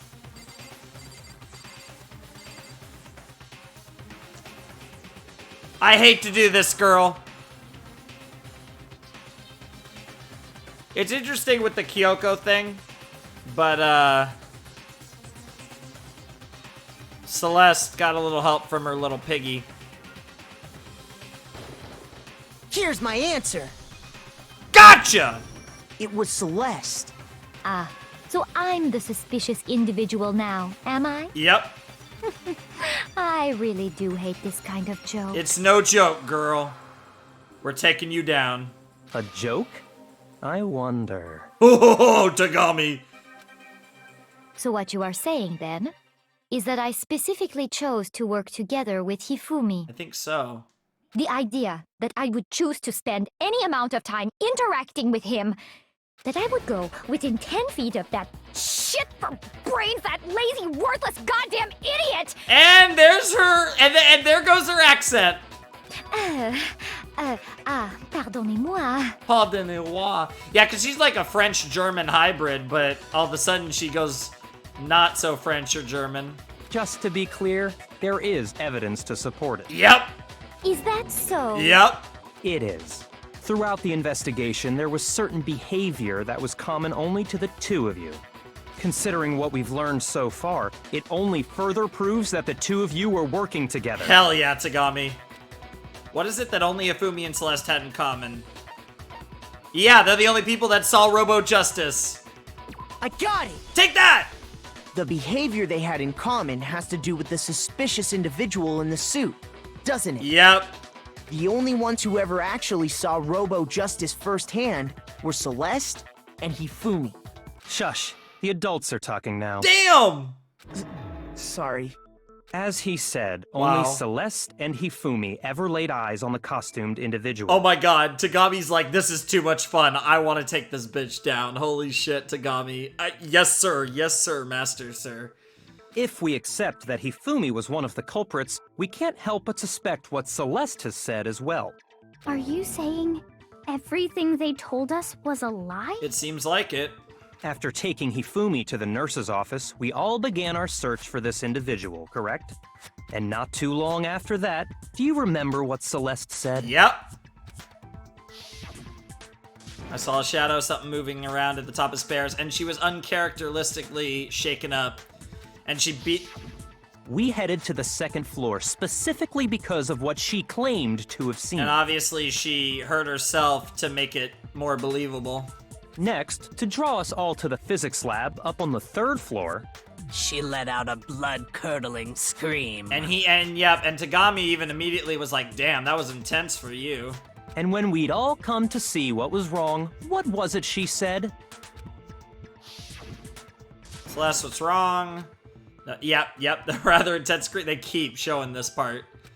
I saw him, that strange costume man. Yep, he ran off as soon as I screamed. Yep. Block of the scares, so he headed further down the hallway and disappeared. Yep. Once she'd done her job of getting us all up to the physics lab, it was time for her partner to get to work. Yep,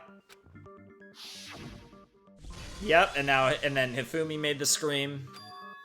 Yep, what was that? Came from downstairs, it must have been. Yep, Hifumi is in the nurse's office. This is bad, come on, we have to go back. Yep. It was to get us to divide into two groups, so that we would discover both bodies at the same time? Yep. In fact, Celeste was precisely the one who proposed that we split up. Yep. Oh, Tagami breaking it down is making me feel a little, maybe just I'm not actually erect, but for the sake of the joke, let's say I am. And why don't we split into two groups? Yeah, that seems much more interesting. Yep, and then she didn't care. She just you had to split them up. Yep, leave the capture position. Yep, and it had to be 3 and 3 as well. Well, if Celeste and Hifumi were working together, all those chance events suddenly become connected. Yep. And on top of that piercing cry of yours early on.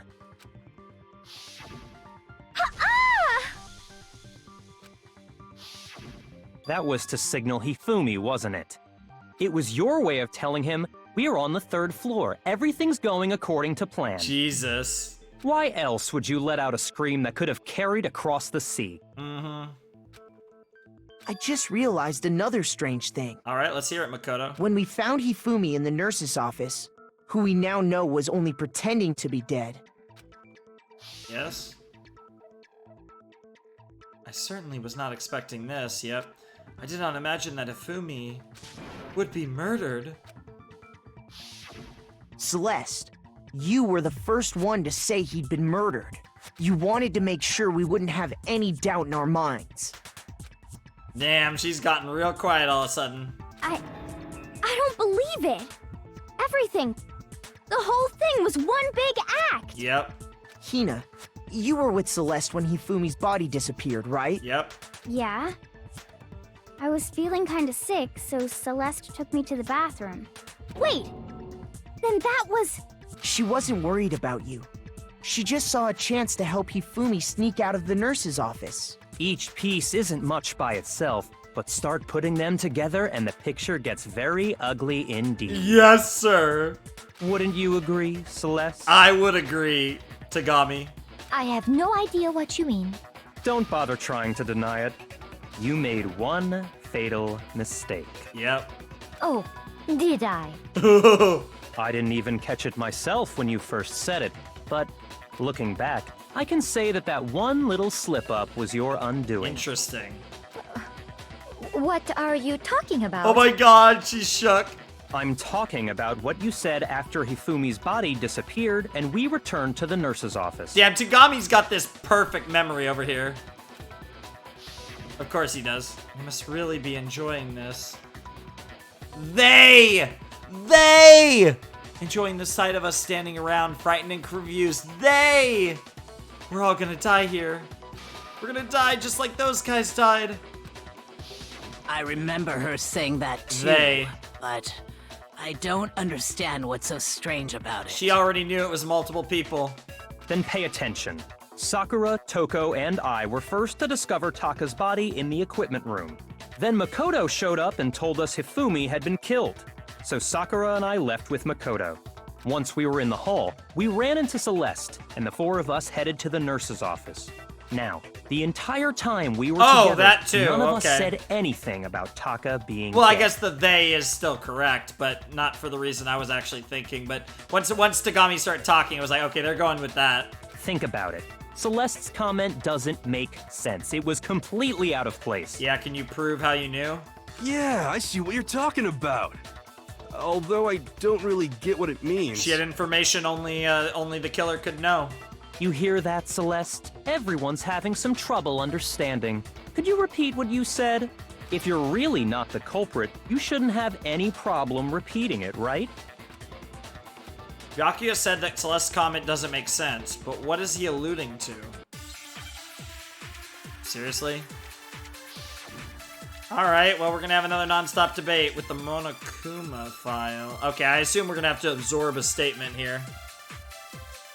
All I said was, they must really be enjoying this. Enjoying the sight of us standing around, frightened and confused. They must be positively elated. We are all going to die here. We are going to die, just like those guys died. And that is all I said.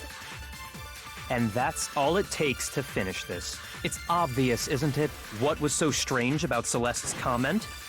Oh, it wasn't us. Okay. No, I don't want him mad at me. Okay. All I said was, they must really be enjoying the sight of us. They must be positive. We are all going to die here. We are going to die, just like those guys died. Yeah, okay. And that is all I said. And that's all it takes to finish what was So strange about Celeste's comment? No, okay. Shoot! Shit. Okay, I'm actually a little confused All now. I said was, they must really be enjoying the sight of us standing around, frightened and confused. They must be positively elated. We are all going to die here. Okay. We are going to die, just like those guys died. And that is Oh. And that's all it takes. What was so strange about Celeste's comment? all I said was, Oops. They must really be enjoying the sight of us standing around. They must be positive. We are all going to die. we are going to die, just like the... Okay, there we go. No, that's wrong. Objection! Yeah, I was struggling to piece that exactly how to say it. That's right. Yeah. There's no reason Celeste should have said, just like those guys died. Yeah, that was obvious what it was, but how to get that across sometimes with the absorbed truth bullets is a little tricky. When she said that, none of us had told her Taka was dead. Exactly. And we didn't run into her until after we were all out in the hall.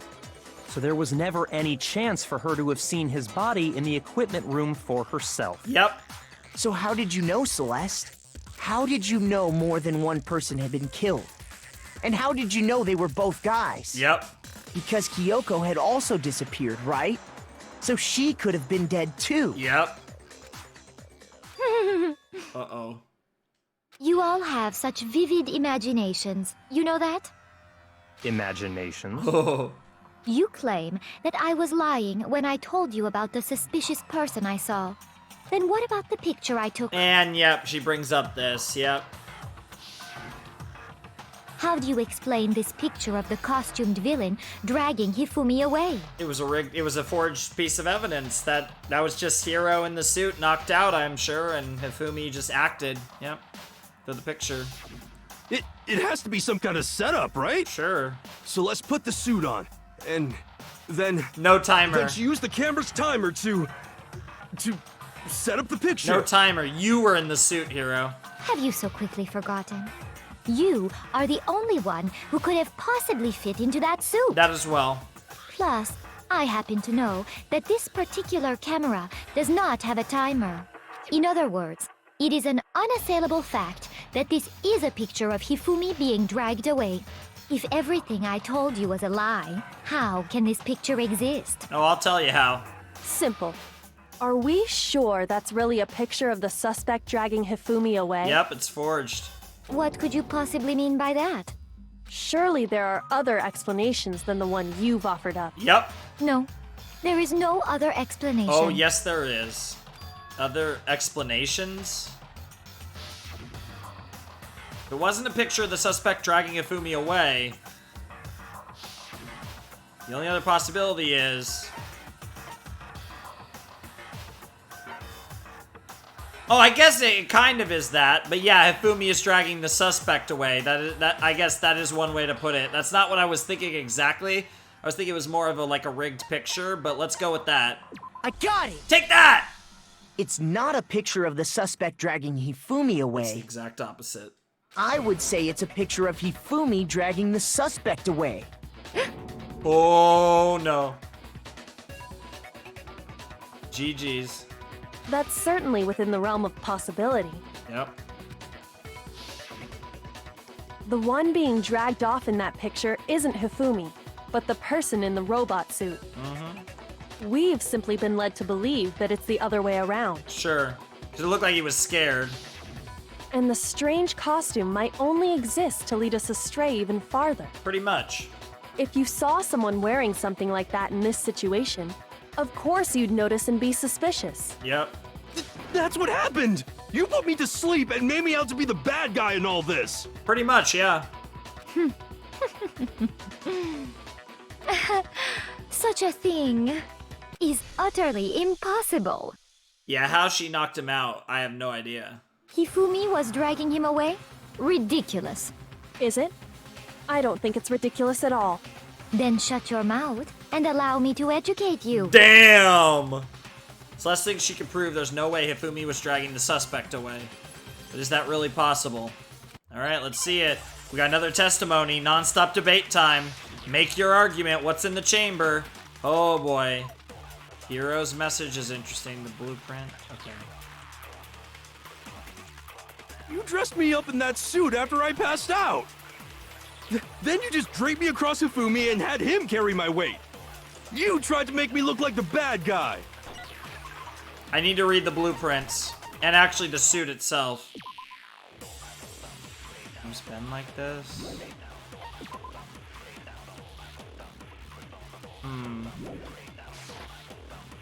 Like I said, ridiculous. As you can see in the picture, the suspect is standing perfectly upright. If the person inside the suit was unconscious, there's no way they could stand up straight like that. Robo Justice costume right And the there. fortune-telling idiot is the culprit after all! Yeah. No way! Statement 7. Yep, statement 7, and yeah, You dressed me up in that. Yep. Then you just draped me. You tried to make me look. Like I said, as you can see in the picture, if the person there's no way they could stand up. No, that's wrong. Objection! No. Even if the person inside the suit were unconscious, they could still stand up like that. Yep. Because that Robo-Justice suit had a certain characteristic. Yep. You totally can't bend at the waist. Seems like a pretty obvious oversight. Yep. That's right! They totally made a mistake when they made it, so it couldn't bend at the waist. I'm not so sure that was a mistake. Yeah, I think that picture was all part of the plan. I think the suit was designed from the beginning to be used the way it was. Yes, ma'am. Oh, that face. Look at that face.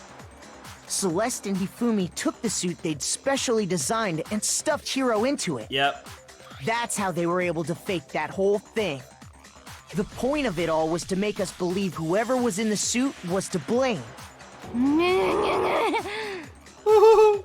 Well then, I suppose this is checkmate. Oh, he pulled the checkmate on the game girl. Checkmate?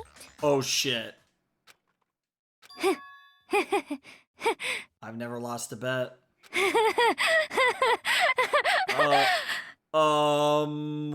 She's about to lose it, isn't she? Don't make me laugh, you idiot! What do you mean, checkmate? Yeah, I'd say that's losing it. Celeste? Yep.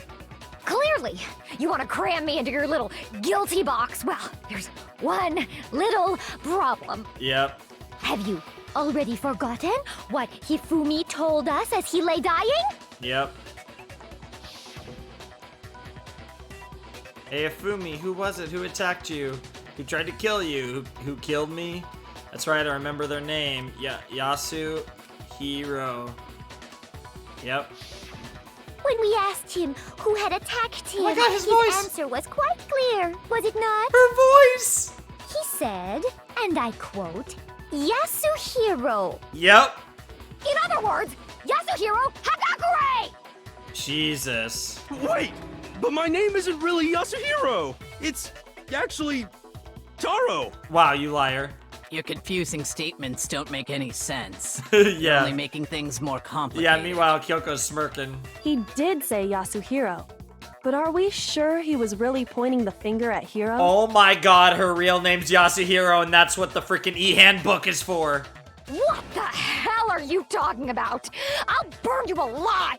Yep. Kyoko, what do you mean by The that? e-handbook. Think back to how Hifumi used to talk to us. Last name. How did he refer to each of us? Yep, last name. I got it! Take that! That's right! Our last names! He called us all by our last names! Yep. Exactly. I know I heard him say Mr. Naegi more than once, for example. So if Hifumi did mean to say Hiro's name, he would have said his last name, Hagakure. I thought it was Hagakure, but Hagakure is fine too. I'm sure it was just incidental. By chance, his first name. Indecent? Indecent. Don't talk. Oh! Random Yes, chance. sir. Now isn't that a convenient explanation? Indeed it is. No. There's no reason to think he would have said the name any different than normal. Sure. But he must have run out of energy before he could say any more.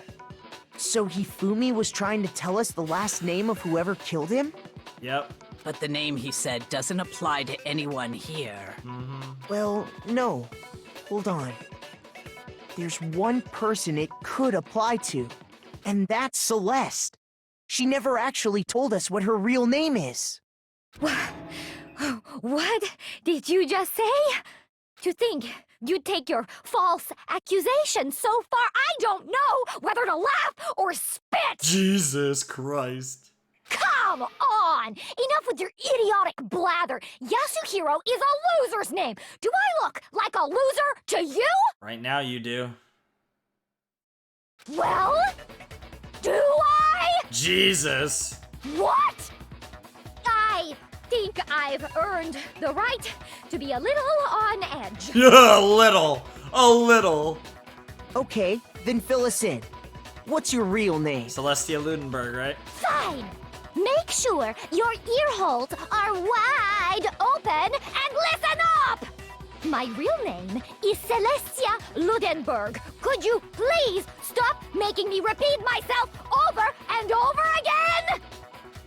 Celeste still won't give up, so then I have to do something to make her accept it. Yep. E-handbook will prove it. Yep, there it is, the e-handbook in the chamber. Yep. I have no doubt in my mind that we need the e-handbook. Hifumi was trying to tell us something. He wanted us to know the killer's last name, Yasuhiro. Yep. If there's one person here who might have that last name, It would have to be you, Celeste. You haven't told anyone what your real name is. How many times do I have to tell you? My name is... Celestia Ludenberg, god damn it! It's upside down. How long do you plan to go on pretending? There's something about I'm Master. not pretending. It's the truth.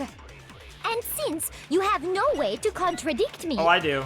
That's the only truth there is! Moron! Oh, we have a way to contradict you, Celeste. I feel bad about doing this, he but wanted us to know the killer. we If got there's you, one girl. person... It would have to be you, Celeste. How many times? Celestia Ludenberg! How long do you plan to go on I'm not pretending. It's and since You have no way to Oh, contradict for me... fuck's sake. That's the only truth there is! Okay. Moron! Okay, we gotta be a little more... Fumi Okay. was trying. He wanted us to know the killer. If there's one person... It would have to be you, Celeste. Yep. Celestia Ludenberg! How long do you plan to go on pretending? I'm not pretending. It's the truth. and since you have no way to No, that's wrong. Objection! That's it. The handbook. Yep, it'll say her real name when you open it up. What? Got her. Anytime you turn your handbook on, it shows the owner's name when it boots up, right? Yep. Monokuma told us all about it before. This handbook is absolutely vital to a healthy school life, so don't lose it. When you start it up, it will display your name. Always make sure you have the right one. Now, this is not your everyday notebook. It has so many more uses than that. So all we have to do is check her handbook, and that'll clear up everything. Yep. That's how we can find out Celeste's real name. That's an invasion of privacy. I refuse to cooperate. Then let's vote who the killer is. Celeste, can you please just tell us what really happened? Please, just tell us. Even when I'm put in check, it's just my nature not to give up. Damn. Check, not checkmate, eh? Because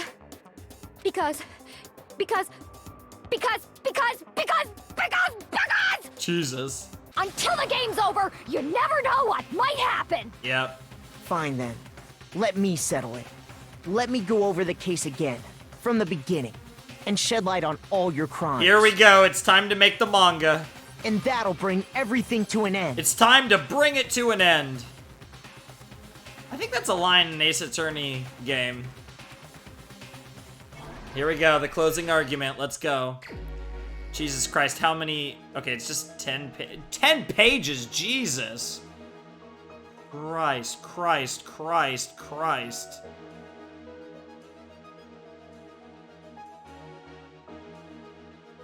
That is a lot of sauce there. Anyways, let's go back to the beginning and see how this goes. I'm a little surprised Hifumi would do this, but I guess you do anything for your piggy.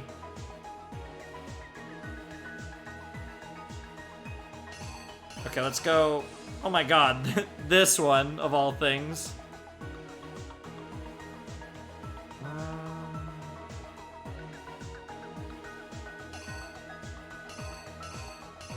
And this one too.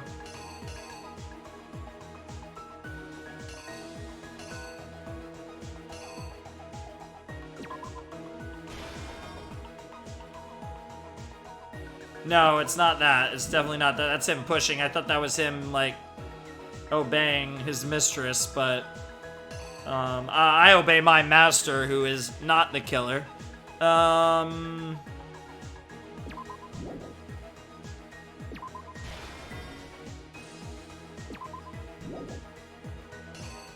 Yeah, I don't know what this first one is. Let's actually go to Act 2. I really don't know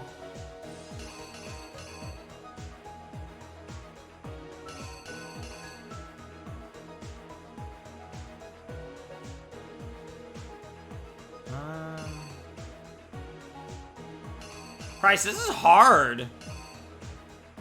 Okay.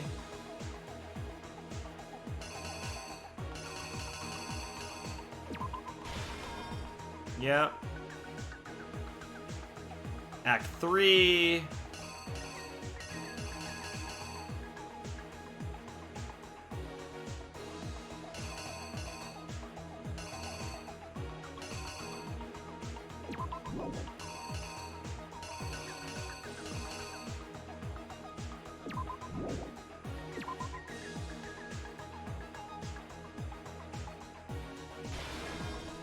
Okay.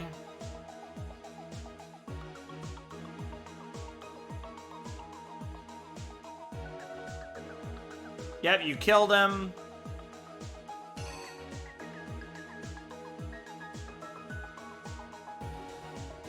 Okay, you killed him. I guess we're going with that. This is hard. And then, yep, Celeste shows the picture. Going to the library.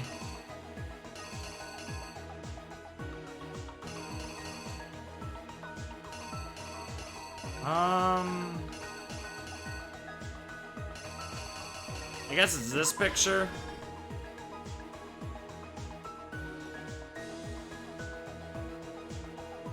Yep, and then he gets murdered, quote unquote.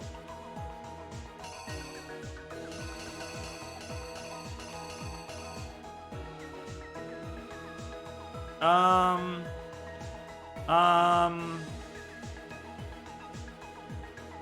don't know what this is.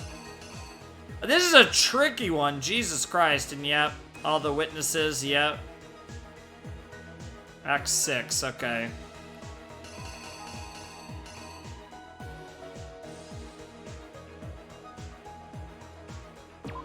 Seems fitting. Yep. Yep.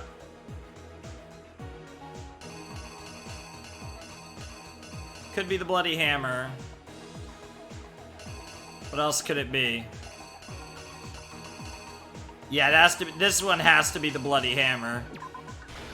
I guess. Oh,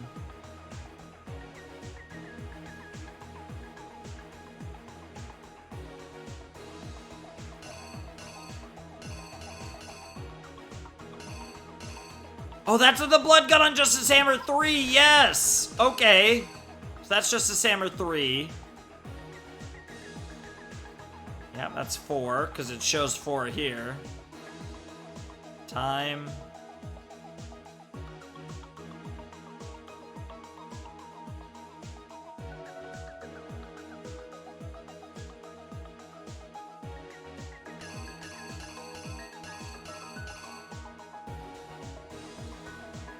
I don't know what this one is.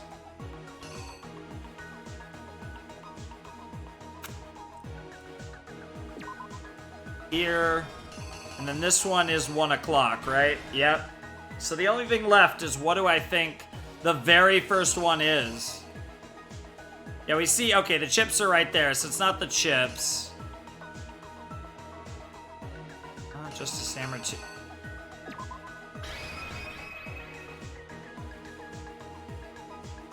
I don't think this is right. I actually think it's, I think it's this one. This one looks a lot,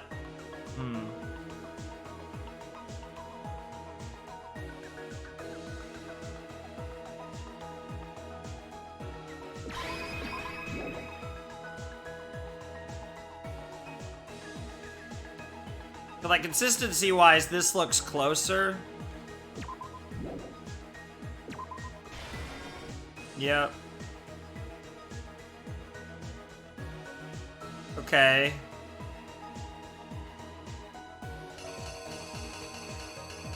Okay.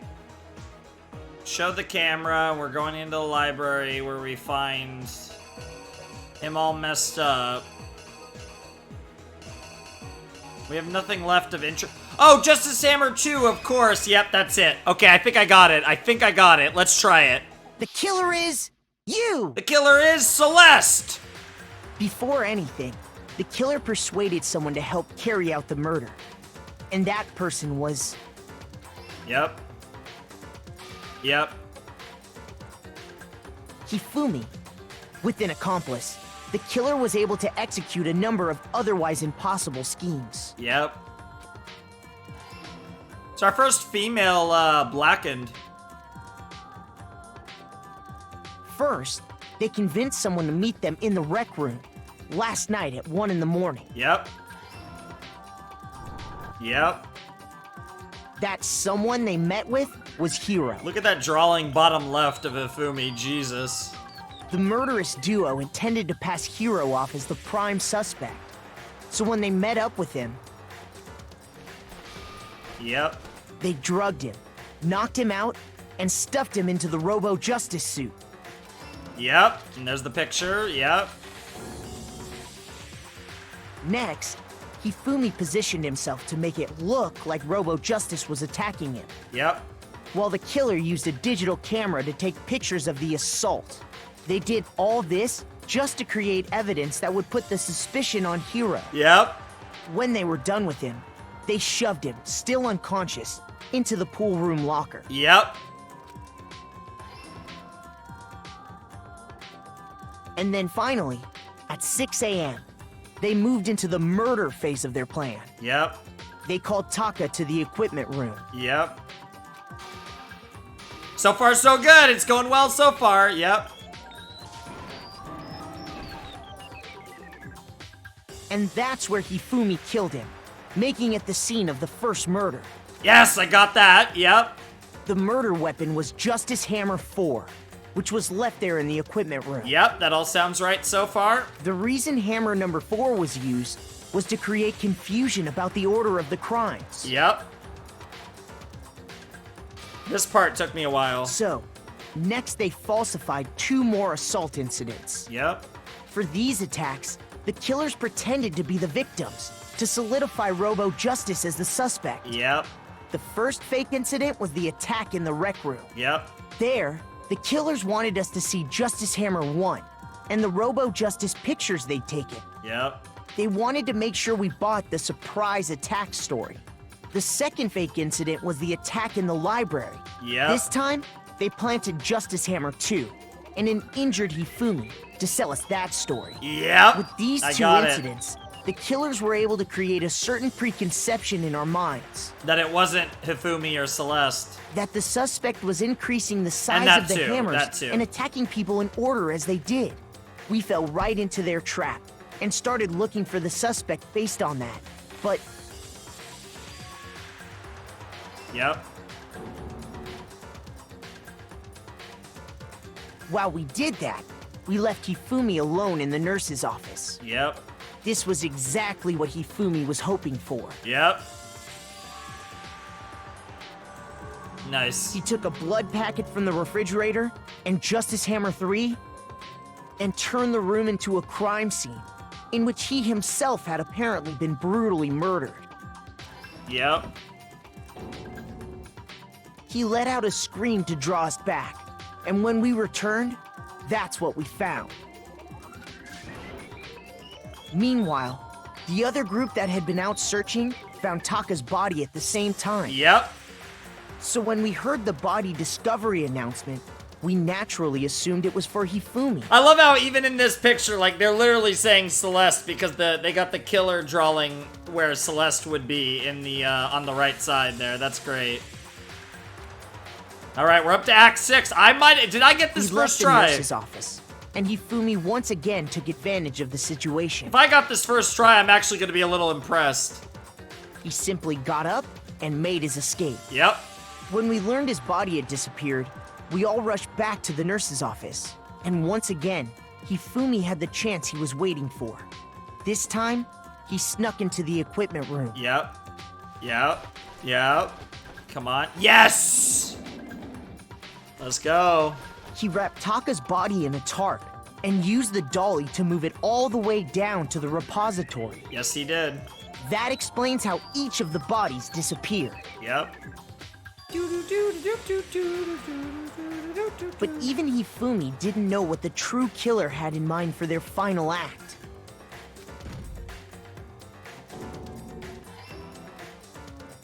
Their plan all along was to kill Hifumi and get rid of the one person who could betray them. Yep, it makes sense. And they did it using an ordinary, everyday hammer from the repository. That should cover everything that happened in this case. And the villain behind it all is... Celestia Ludenberg. Celeste or something Yasuhiro. Oh, whoa, whoa, whoa, whoa, whoa. Whoa. Whoa. What the hell? Yo! Yo! That is so cool! Celeste! Sorry, you lose. Damn, Makoto! That was so cool! And there's the complete, yep. I lost? For the first time. I lost? When was the last time I was forced to utter such words? Well, don't worry about it. It'll be the last time you ever do. They hang heavy around my neck. Damn. Then you admit it? You're the killer? Listen to you, trying to take charge, as if you're my private instructor. Damn. I, Celestia Ludenberg. Actually, no. Taeko Yasuhiro is fine. Taeko Yasuhiro is fine. Taeko? So, you finally accepted it. I'm the kind of person, once I've lost, I don't like things to drag on. Yep. Interesting. Holy shit, and that's it. That's why there was a BTB so early. That's why there was a BTB so early. Because we weren't getting one at the end. Alright. Holy crap. That was the third class trial. This time I got it right. I'm 2 for 3. Going into the trial, predicting the killer at the, right before the trial starts. I'm 2 for 3. That Mondo one was insane. This one was a great class trial. I think just for the fact of, how surprising the Mondo thing was, but also, made sense. I think I still say the second class trial is my favorite, but this one was really good, too. And it's such a shame, because Celeste is one of my favorite characters, and for the first time, we're truly going to lose, I'd say, one of my true favorites. I loved Mondo, I loved Chihiro, but Celeste is probably top 3. And we're going to get 98 medals. All right, let's get into it. Okay, Monokuma. I'm ready to begin. Damn. Or, no. I suppose this is the end, isn't it? It is indeed the moment we've all been waiting for. Time to vote. Okay? Okay. Okay. If you would, please locate your lever and cast your vote.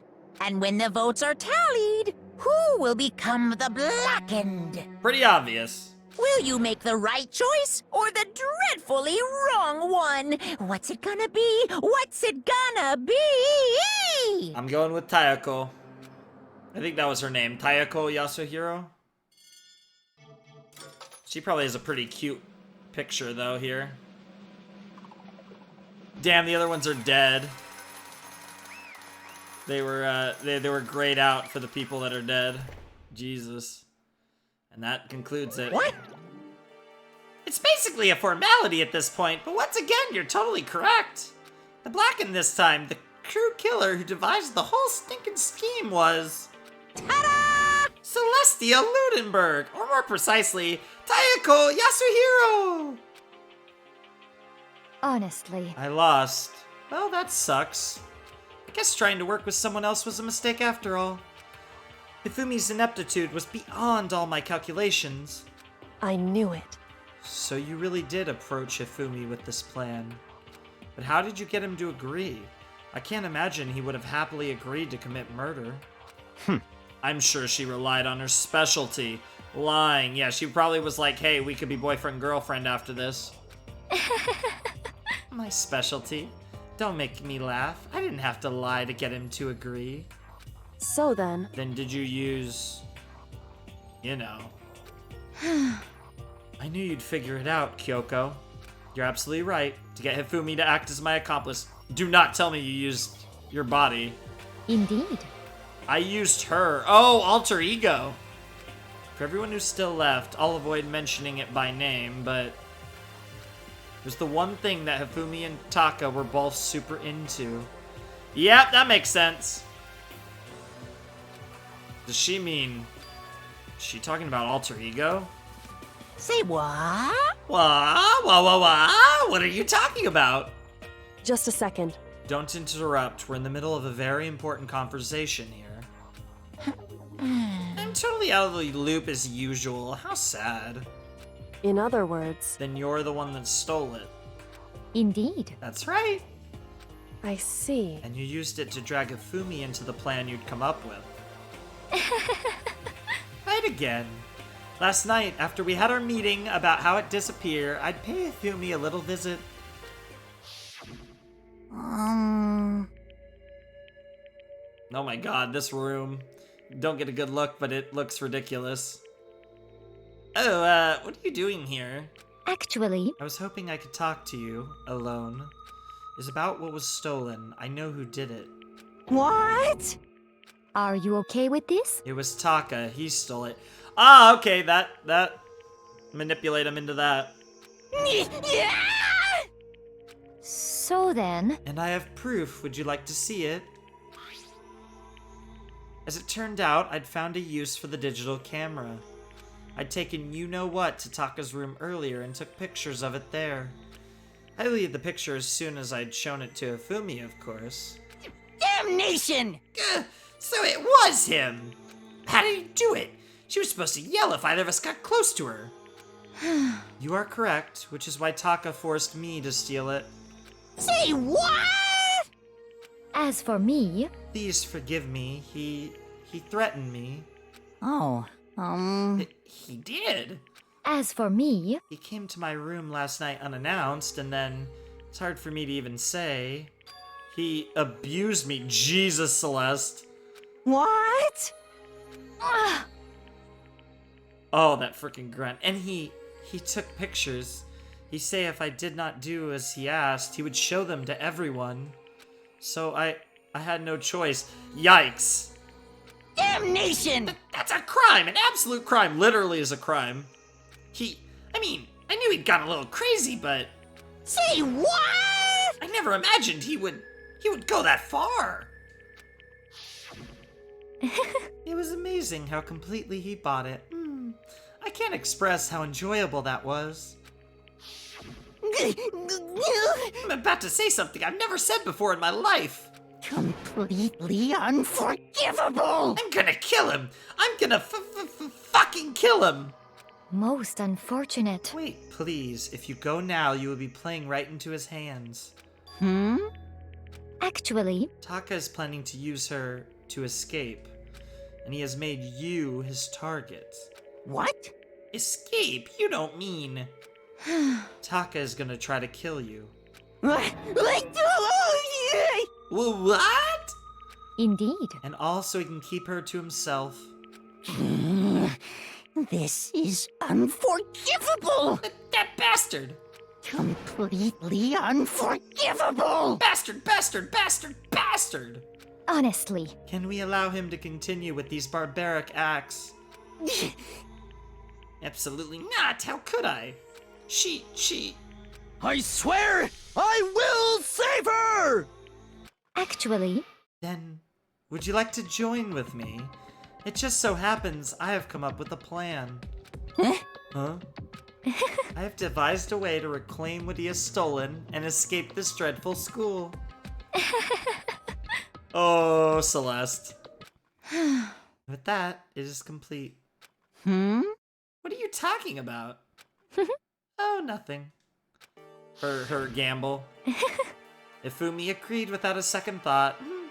The effect that item had on him was remarkable. Power of love, even a love as twisted as that, can still drive people mad, it would seem. You disgust me.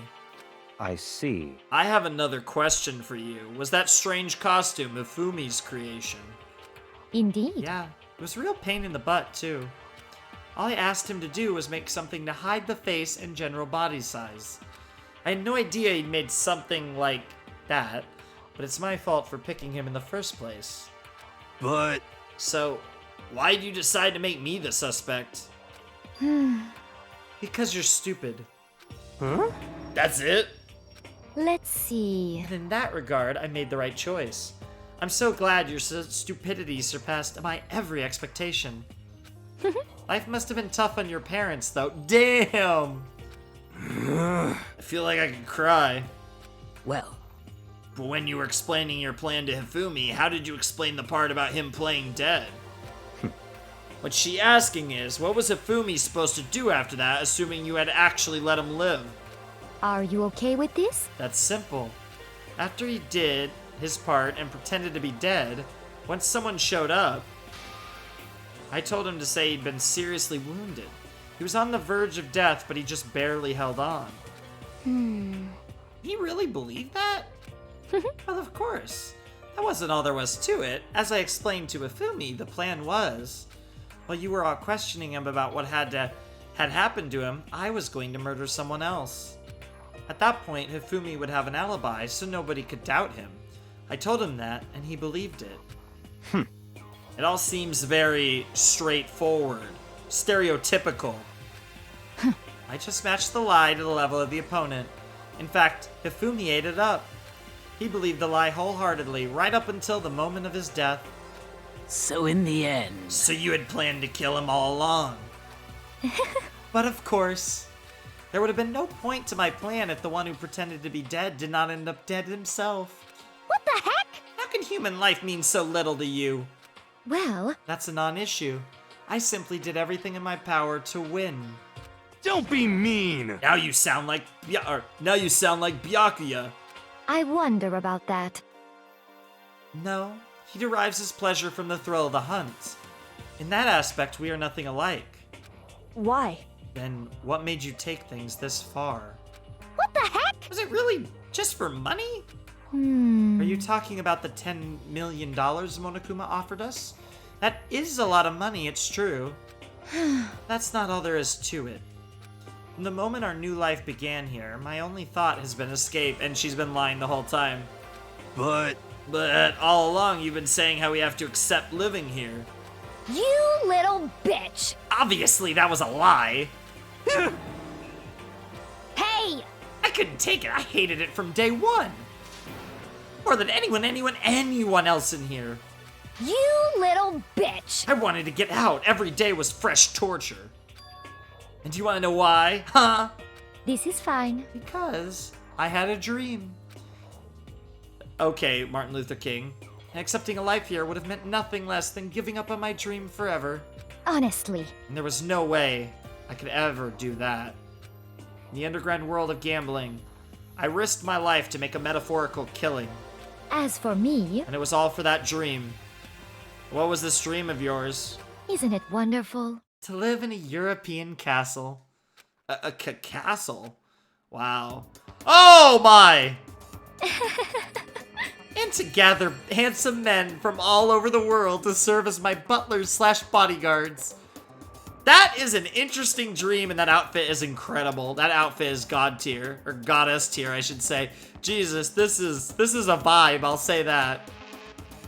I was going to make them dress up like vampires and satisfy my every need. You really are a gothic Lolita bitch.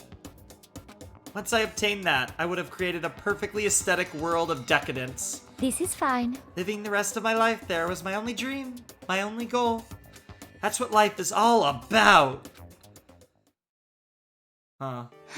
Combined with my own winnings, Monokuma's $10 million would have made that dream a reality. I got right to the edge, but There is nothing to be done. unfortunately my dream has been scattered to the wind. Still, I don't have any regrets. I pursued my dream to the very end, so why would I? Just the worst. You sound so passionate, but you were really able to kill your own friends for it because they weren't her friends. Oh, Are you asking me to feel guilty? That's a pointless endeavor. I think nothing is sacrificing others for my own ends. I feel nothing. do you understand? That's all there is to me. That's what makes me complete. Isn't it terrifying how different our values are? There's simply no room for understanding. What is this? But that's what we should be saying. And plus, how can you be so calm? Don't you realize you're about to die? Well, why aren't you scared? My ability to lie is unrivaled, and I take pride in that. It's not just other people. I can even fool my own emotions. The conscious deceives the unconscious. And that's why you're not scared? Yes, indeed. That's right. I don't fear death. Kill me however you like. But you know, if I could be reincarnated, if I had a choice, then... Isn't it wonderful? I would think I'd like to come back as Marie Antoinette! Oh my god! Oh my god, that just explains Celeste's entire character in a nutshell. She wants to be Marie Antoinette. Christ almighty. I mean, obviously, from all accounts, Celeste was a bit smarter than Marie Antoinette, but that really does kind of explain it in a nutshell. Like, if there was one line in this game to define Celeste's character, that's it. Right there on the screen. Screenshot it right now. That's the shot. Hey. Ah! Oh my god, yeah, that's true! You just get executed again. Isn't that ironic? Maybe she is the reincarnation of Marie Antoinette. Celeste smiled then. And when she did, it looked to me like a poor effort to force it. She claimed she could fool her own feelings. That statement itself must have been her final lie. Well, I mean, she did kind of say, yeah, it was a lie and a lie. And that weak, fake smile is what betrayed her. Thrills, chills, kills! You all done? Okay, then let's get rolling. The black can disturb the peace and must pay the price. Now then, I've prepared a very special punishment. For her, the ultimate gambler. Let's give it everything we've got. It's punishment time! I guess I'll let Kyoko hold on to this. What? This is, yeah, it's the key to find the... It's for the computer, alter ego. Will it really give you the hope you're looking for? I can't say I ever saw it that way. Jesus, Celeste. Which is why... Actually, it's not important. Oh, no. Well no. then... God damn it. Take care, everyone. God damn it, I wish I knew what you said. God damn it, Celeste. Perhaps we'll meet again. In another life. Perhaps we will, Celeste. Perhaps we will. Oh god, here we go, here we go. What's the gambler punishment gonna be?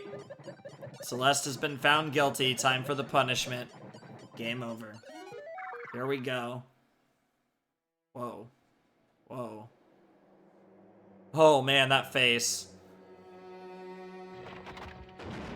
Oh, there's her castle. Oh my god, Marie Antoinette!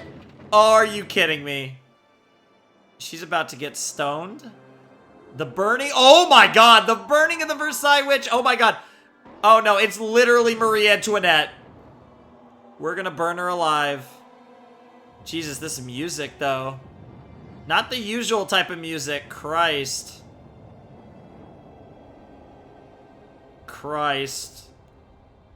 This is not gonna be a fun way to go out. And you got all the this is very much a French Revolution over here. Ironic because French, oh my god. There's so many hints of it. There's so many, the music. Jesus Christ. Oh. Oh. Oh! Well, that's a unique one.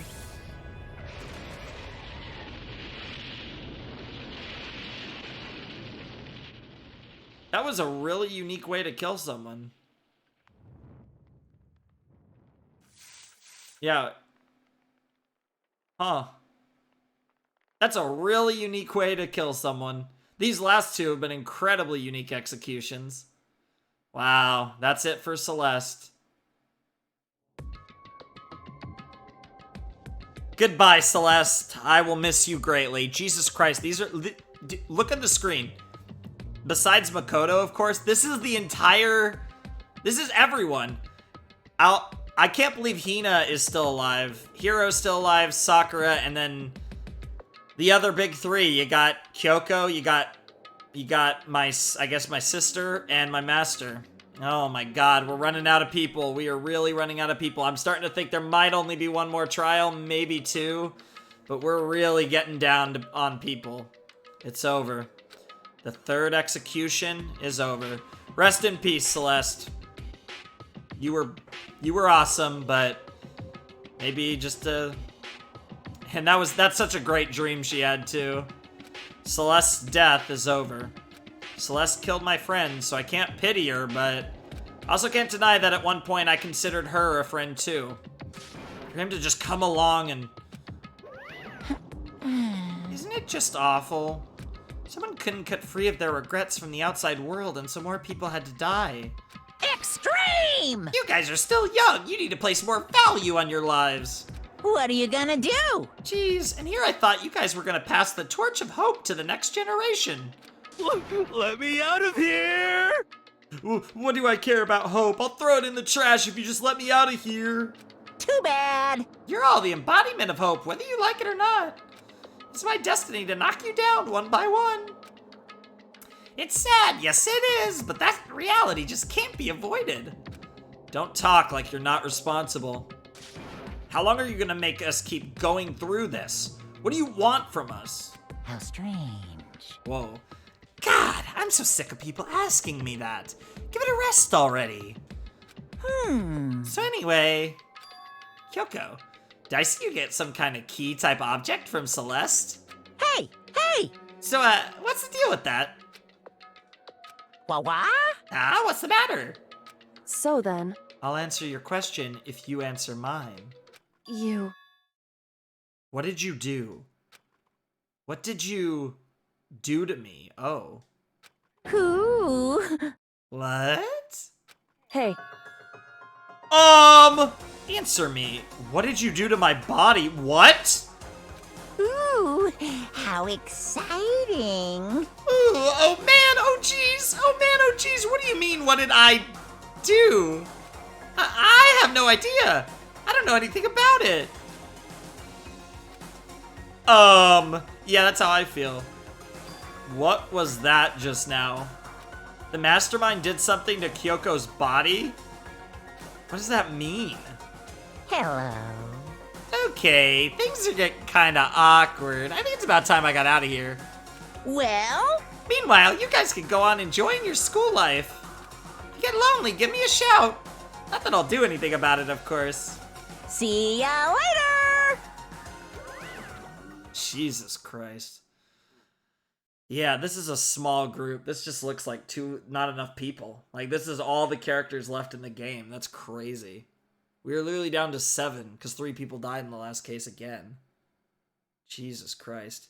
3 people in case 1, 2, well, I guess in a sense, because of Junko. 2 people in case 2, 3 people. So what, we're down to 7, but there's also the potential 16th student. So, at best, half of us have died. Monokuma disappeared, leaving us all depressed and in despair. Although, it wasn't all despair. There was one small hope. Yep, the key. Hey, Kyoko. Monokuma also already mentioned it, but... Oh, sorry. It was Makoto. What's that key that Celeste gave you? so... Most likely, it's the key to one of the dressing room lockers. Huh? What? Then that means... Celeste probably hid it in there. Hey, Suppose sometimes it's easiest to miss what's right beneath your nose. Well, then we'd better go check. Indeed. Good idea. We left the courtroom and rushed to the dressing room. As we approached the dressing room, Kyoko looked back at us and said, Hey, I'm going to go on alone from here. Everyone else head to the dining hall. I'll check in with you later. What? Why exactly are you going alone so that Monokuma doesn't think anything? so... Do you even have to ask? As she spoke, she quickly glanced at the surveillance camera. Come on. That's not what I mean. Why you? There's still the risk of a spy, you know. Then I'll go too. What? You? Please, let me go. Standing here arguing is just gonna draw more attention to us. Goodbye. Do whatever you want. Thank you, Byakuya. Yeah, Byakuya is low-key, honestly, like, all memes aside about him being my master, because he is totally my master. honestly, he's really coming off as not as bad of a guy as he initially came off as. I mean, the whole thing in chapter 2 was insane, but there's definitely more to him than meets the eye. Well then. Then it's up to you now. Yo! I'm gonna go to the dining hall, okay, man? Huh? So Makoto and Kyoko are gonna go together. Oh, we got a shipper. Does that mean what I think it means? Okay. Good luck, Makoto. Girls like her are total pushovers when you show a little backbone. Is that true? Because, I mean, Byakuya might be my master, but Kyoko could be my lover. Just saying. I tried to forget what Hina said. Everyone headed to the dining hall, leaving me and Kyoko there alone. Hey, if there was a romance between Kyoko and Makoto, I'd be down. Shall we go?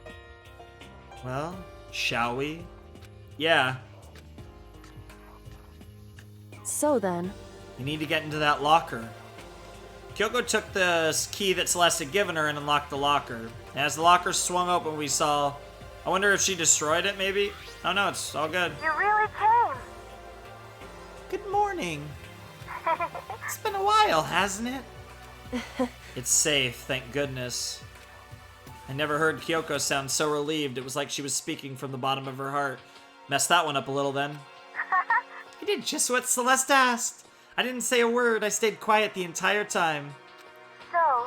Oh, and I think I might be able to open the last set of files soon. Maybe as early as tomorrow? Oh, that's gonna be really interesting next episode, probably.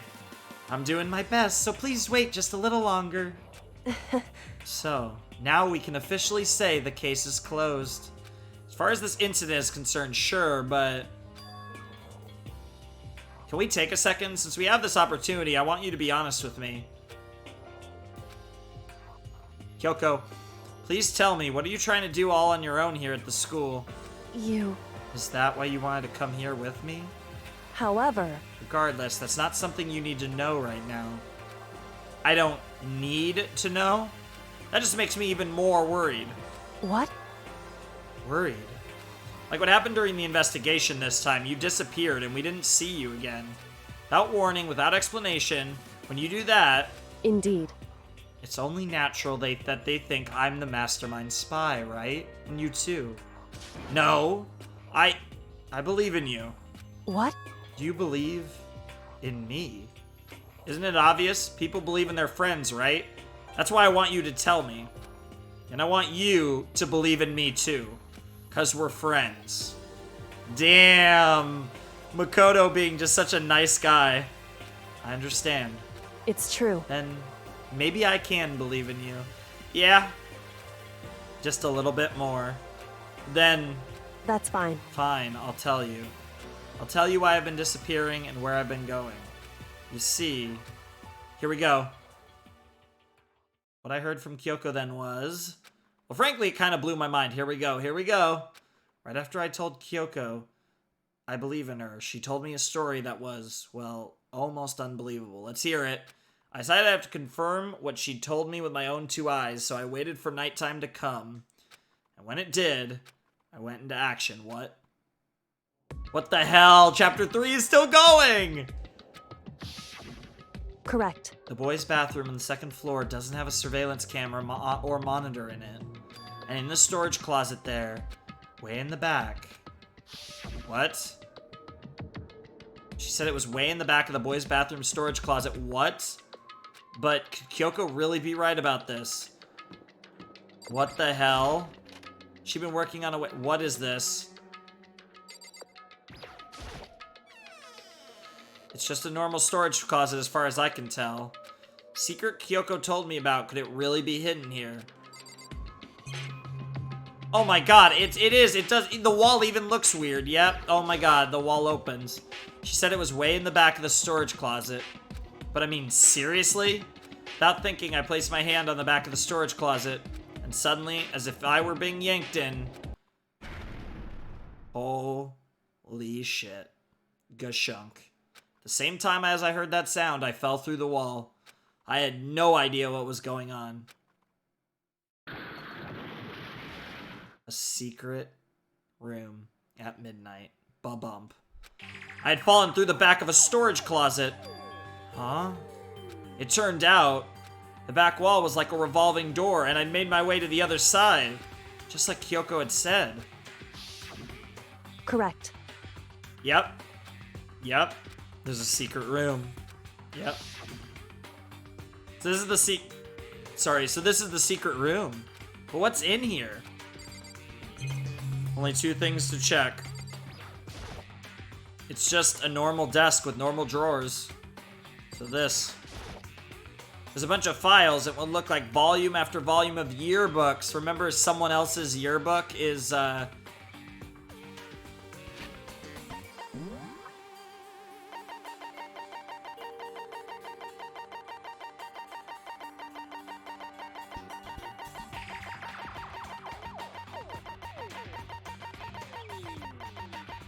someone's graduation album, a Hope's Peak graduation album that someone left behind. Signature pages are all completely blank. Interesting. They're all covered in dust. Looking at everything, one file at the edge of the bookshelf caught my eye. Hope's Peak Academy Student Registry. It's the only thing in here that's not covered in dust. So Kyoko's been looking at it. Has someone been looking at it recently? Yep. Slipped the file into my hand, but before I had a chance to take a look at it, a slip of paper fell out of the file and I turned my attention to it. You must not leave. What's this? You must not leave. That's kind of weird. I understand if it said, like, I can't leave, but you must not leave. What is this? My head feels funny. That almost makes it sound like...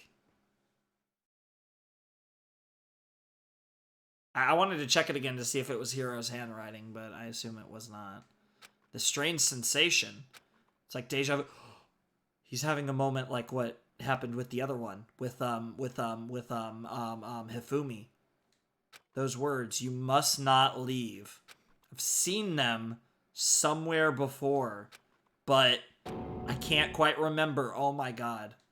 What do I know? What don't I know? What the hell?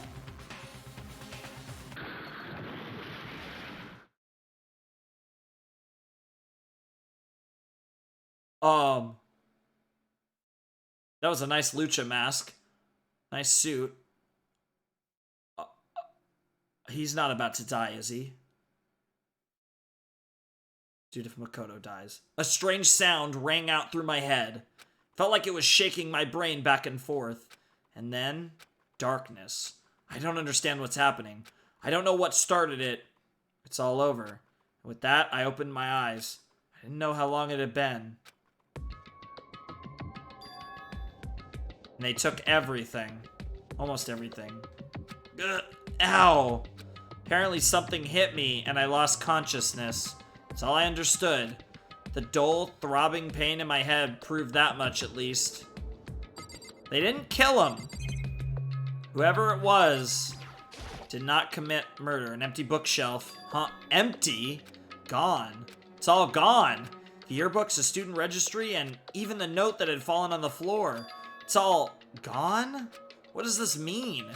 But my brain refused to do any more work. I have no idea. I assume that was the spy, but God only knows who it could be.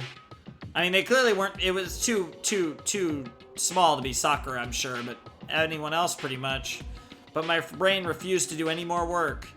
The insistent pain in my head began to spread across the rest of my body.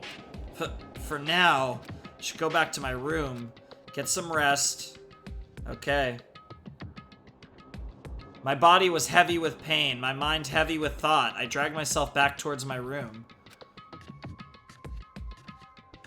Time unknown now. Somehow I made it back to the first floor of the school.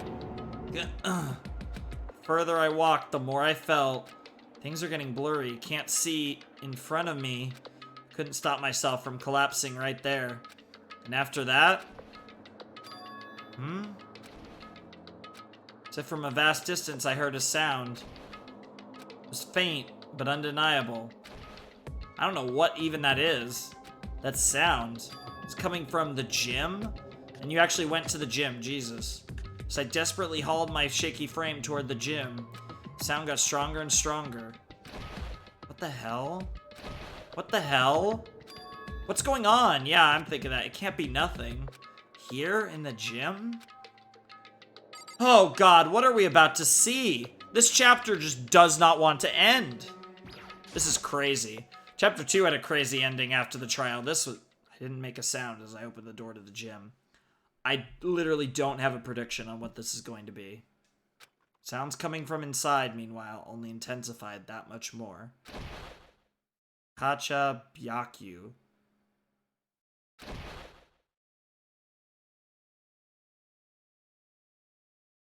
Hiya, Paching. Byakya, like Byakuya? Da, no. Okay, no. What the hell? Sakura and Monokuma! Oh my god! What on earth? Before me, there raged a battle beyond anything humanly possible. What? No, one side's not human, that's for sure, but... regardless, I couldn't stop staring. I forgot to move or even breathe. Why, you? What do you think you're doing? Sakura's just like, I'm gonna take you on. I think I can take you. I asked you a question. What's the meaning of this? How dare you defy me? This wasn't part of the deal! Sakura's the spy? The deal. I've made a decision. I will no longer retreat, no longer compromise, no longer regret. Jesus. I've made my decision. I'm going to resist you. Okay. Okay. But you do realize what will happen if you go through with this, right? You haven't forgotten, have you? Her secret? What I'm holding hostage? Or possibly even family? What am I looking at? What am I hearing? A hostage? Then could it be? The mastermind spy is... Next generation legend. Stand tall. Galactic hero. Robo Justice. Holy shit on a cheese sandwich. I don't even know what to say, ladies and gentlemen, boys and girls. Super Robo Justice present. Yeah, that makes sense. Freeze a fucking crowd. Oh my god. Holy crap. Holy crap. That was... So, okay. I don't know if that episode was better. I don't know... God. I don't know if Chapter 3 was better than Chapter 2. It's kind of hard to say for me. I think they were pretty close. I think the Chapter 2 trial gets a lot of points for being... for really well written in a way that made it really deceiving, whereas I feel like I figured this one out pretty easy. But again, I don't know how much credit... Again, I don't know how hard the game's even trying to be as far as who did it, who done it, as Monokuma says. And then the other thing, too, that's worth noting is the trial was still very well constructed, the Celeste trial. And the third class trial, but that ending sequence that happened after the trial, you know, the conversation with Kyoko, the going and finding the what was going on with the bathroom, the boys' bathroom on the second floor, finding the hidden room, Makoto getting attacked by an unknown assailant, which I don't think was the spy now, if the spy is in fact Sakura. And then we have Sakura and Monokuma literally fighting each other. And Sakura like, hey, I've decided I'm going to resist you. But again, we don't know what Monokuma has holding hostage. Obviously something incredibly important to Sakura. Whether it's a deep, dark secret about her, probably not. It does sound like it's a literal hostage. So probably a family member or someone that she cares about deeply. Which is fantastic. I mean, it's absolutely amazing. I think Sakura is an interesting choice for the spy because Sakura is just a very, straight shooter. And I think it's cool that the straight shooter turns out to be the spy. And that's a cool play. Because Sakura was not someone that I've ever really considered as a big potential spy. But we kind of knew it was going to be someone like that. I felt I kind of like Sakura and Hina. I think both of them had spy potential because they were unassuming in regards to being the spy. But it makes, I think, more sense with Sakura because unlike Hina, Sakura comes off as very competent as well. So it does make a lot of sense that Sakura is, in fact, the spy. It's really good stuff, honestly. And yeah, I'm very curious to see how this situation with Monokuma and Sakura plays out. It's some really interesting stuff. And I mean, this game is so good. Like the trials are a bit more short form than I'm used to. Obviously, Ace Attorney, has longer trials that in most cases go over multiple sessions where, you do investigation, trial, and then you go back to investigation, more trial. Whereas, these trials are more short form where you have one investigation, one trial. But, there's so much story behind the game and the mysteries of Danganronpa, the mysteries of Hope's Peak Academy. There's a lot. The overarching storyline does so much, and I feel like the way it's just all presented. I love the presentation in this game so much. I love the presentation of the trial, especially. The trial presentation with the voice acting's great. Some better than others, but the voice acting is really cool regardless. And I just really enjoy the presentation of like the graphics and how everything's put together. It's really cool, and just in general, this game has been awesome. I think by the time we're finished with this game, I get the feeling this will be one of my favorite video games because it's just such a great experience. Like there are so many similarities to Ace Attorney, but at the same time, it's a completely different feel than Ace Attorney.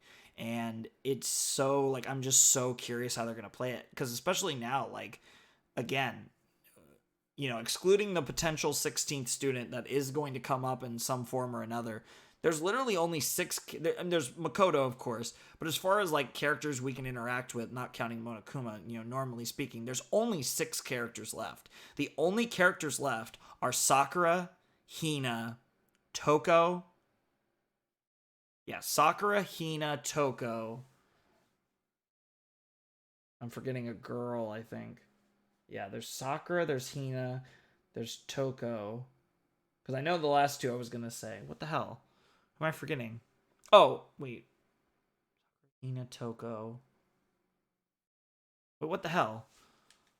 Oh, I can't even check because I'm on the save screen. But there's the people left alive are Sakura, Hina, Toko, and then Makoto, Yasuhiro, Tagami, and who am I missing? Goddamn. Oh, Kyoko. Duh. I don't know how I forget Kyoko of all people. But yeah, Kyoko, Sakura, Hina, Toko, Byakuya, Hiro, and Makoto are the only people left. And obviously we play as Makoto. So there's only 6 interactable students left that we can interact with as Makoto. And 7 in total. And that's just crazy to think about because I think there's probably 2 more class trials. There might only be 1 more.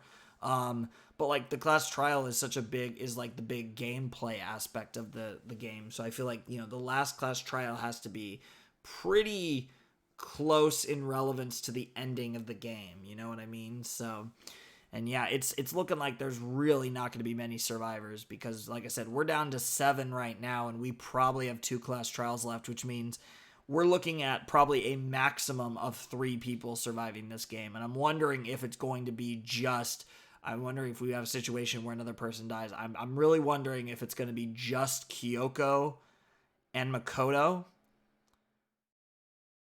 I could also see it maybe being Kyoko, Makoto, and Tagami.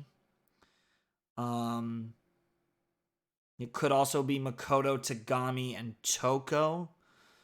Sakura might survive because they're really building her up. I think Hina and Hiro are definitely going to die. I still feel confident Hina and Hiro, they made it longer than I might have expected, especially Hina, but I do think they're still going to die, which leaves Makoto, who I guess it's possible Makoto could die at the end, but I don't know how they would do that. But there's Makoto, there's Tagami, there's Toko, Genocide Jill, which is very interesting to think about her surviving this possibly.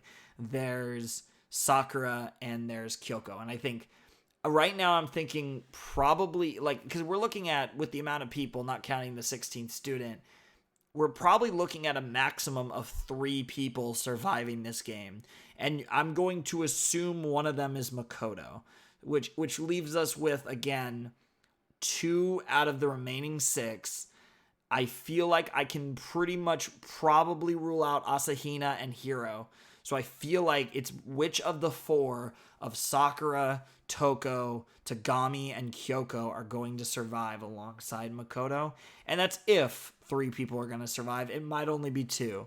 But there's definitely going to be Makoto, you would think. But I know at least one of the other students should survive. I don't think it's going to literally just be Makoto. I really doubt that's where the game's going, but maybe. If Makoto is going to be the main character of the next Danganronpa game, which I don't have any idea whether or not he is, but if Makoto is the main character of Danganronpa 2, then maybe he'll be the only one to survive, but I don't think so. I think 3 people, maybe 2, but I think at least one of these other characters is going to survive with us. But we are starting to get down to the nitty-gritty, and I am honestly at a loss as far as what the overarching story is. Like, it feels like this is definitely being broadcasted to the world. It feels like the world is in absolute chaos outside. I don't know how it all fits together, honestly. I think, you know, as well as I've been doing in predicting what's going on with the actual trials, as far as the overarching story of this whole situation, I don't have a fucking clue as to what on Earth or off Earth possibly is going on with all of this. I really don't have a clue, and I'm very curious to find out. And we are inching ever closer. Today I recorded what'll probably be part 2 of the last episode, I believe episode 10, and then episode 11, this trial, in one, back to back with just a water break and a stretch break. But yeah, I'm really excited. I assume this part was really long because it not only the trial, but it just kind of kept going. So I assume this will be another really long episode. I hope you guys are enjoying the really long episodes. I don't know to what extent they will continue in the future, but this is just kind of how these videos are coming out. This is kind of how it's working out. So it's pretty cool. I'm definitely enjoying Danganronpa a ton, and I'm so excited to jump into chapter 4 of Danganronpa. I can't wait to see it. I think it's going to be a great time. Anyways, that's pretty much all I have to say. So whatever the deal might be, I'm glad that you guys hopefully enjoyed the video. Obviously, if you want to support the channel, you can always check out the Patreon. There'll be other links in the description. Again, I don't know how far in the future this will be, so I'm not even positive I know exactly what the links will be. But there'll be some form of links at the bottom of the description, so you can check those out if you want. But anyways, Flamin' Shark signing out. Hope you guys have a wonderful, fantastical day, and I will see you next time with another video. Thanks for watching. Peace.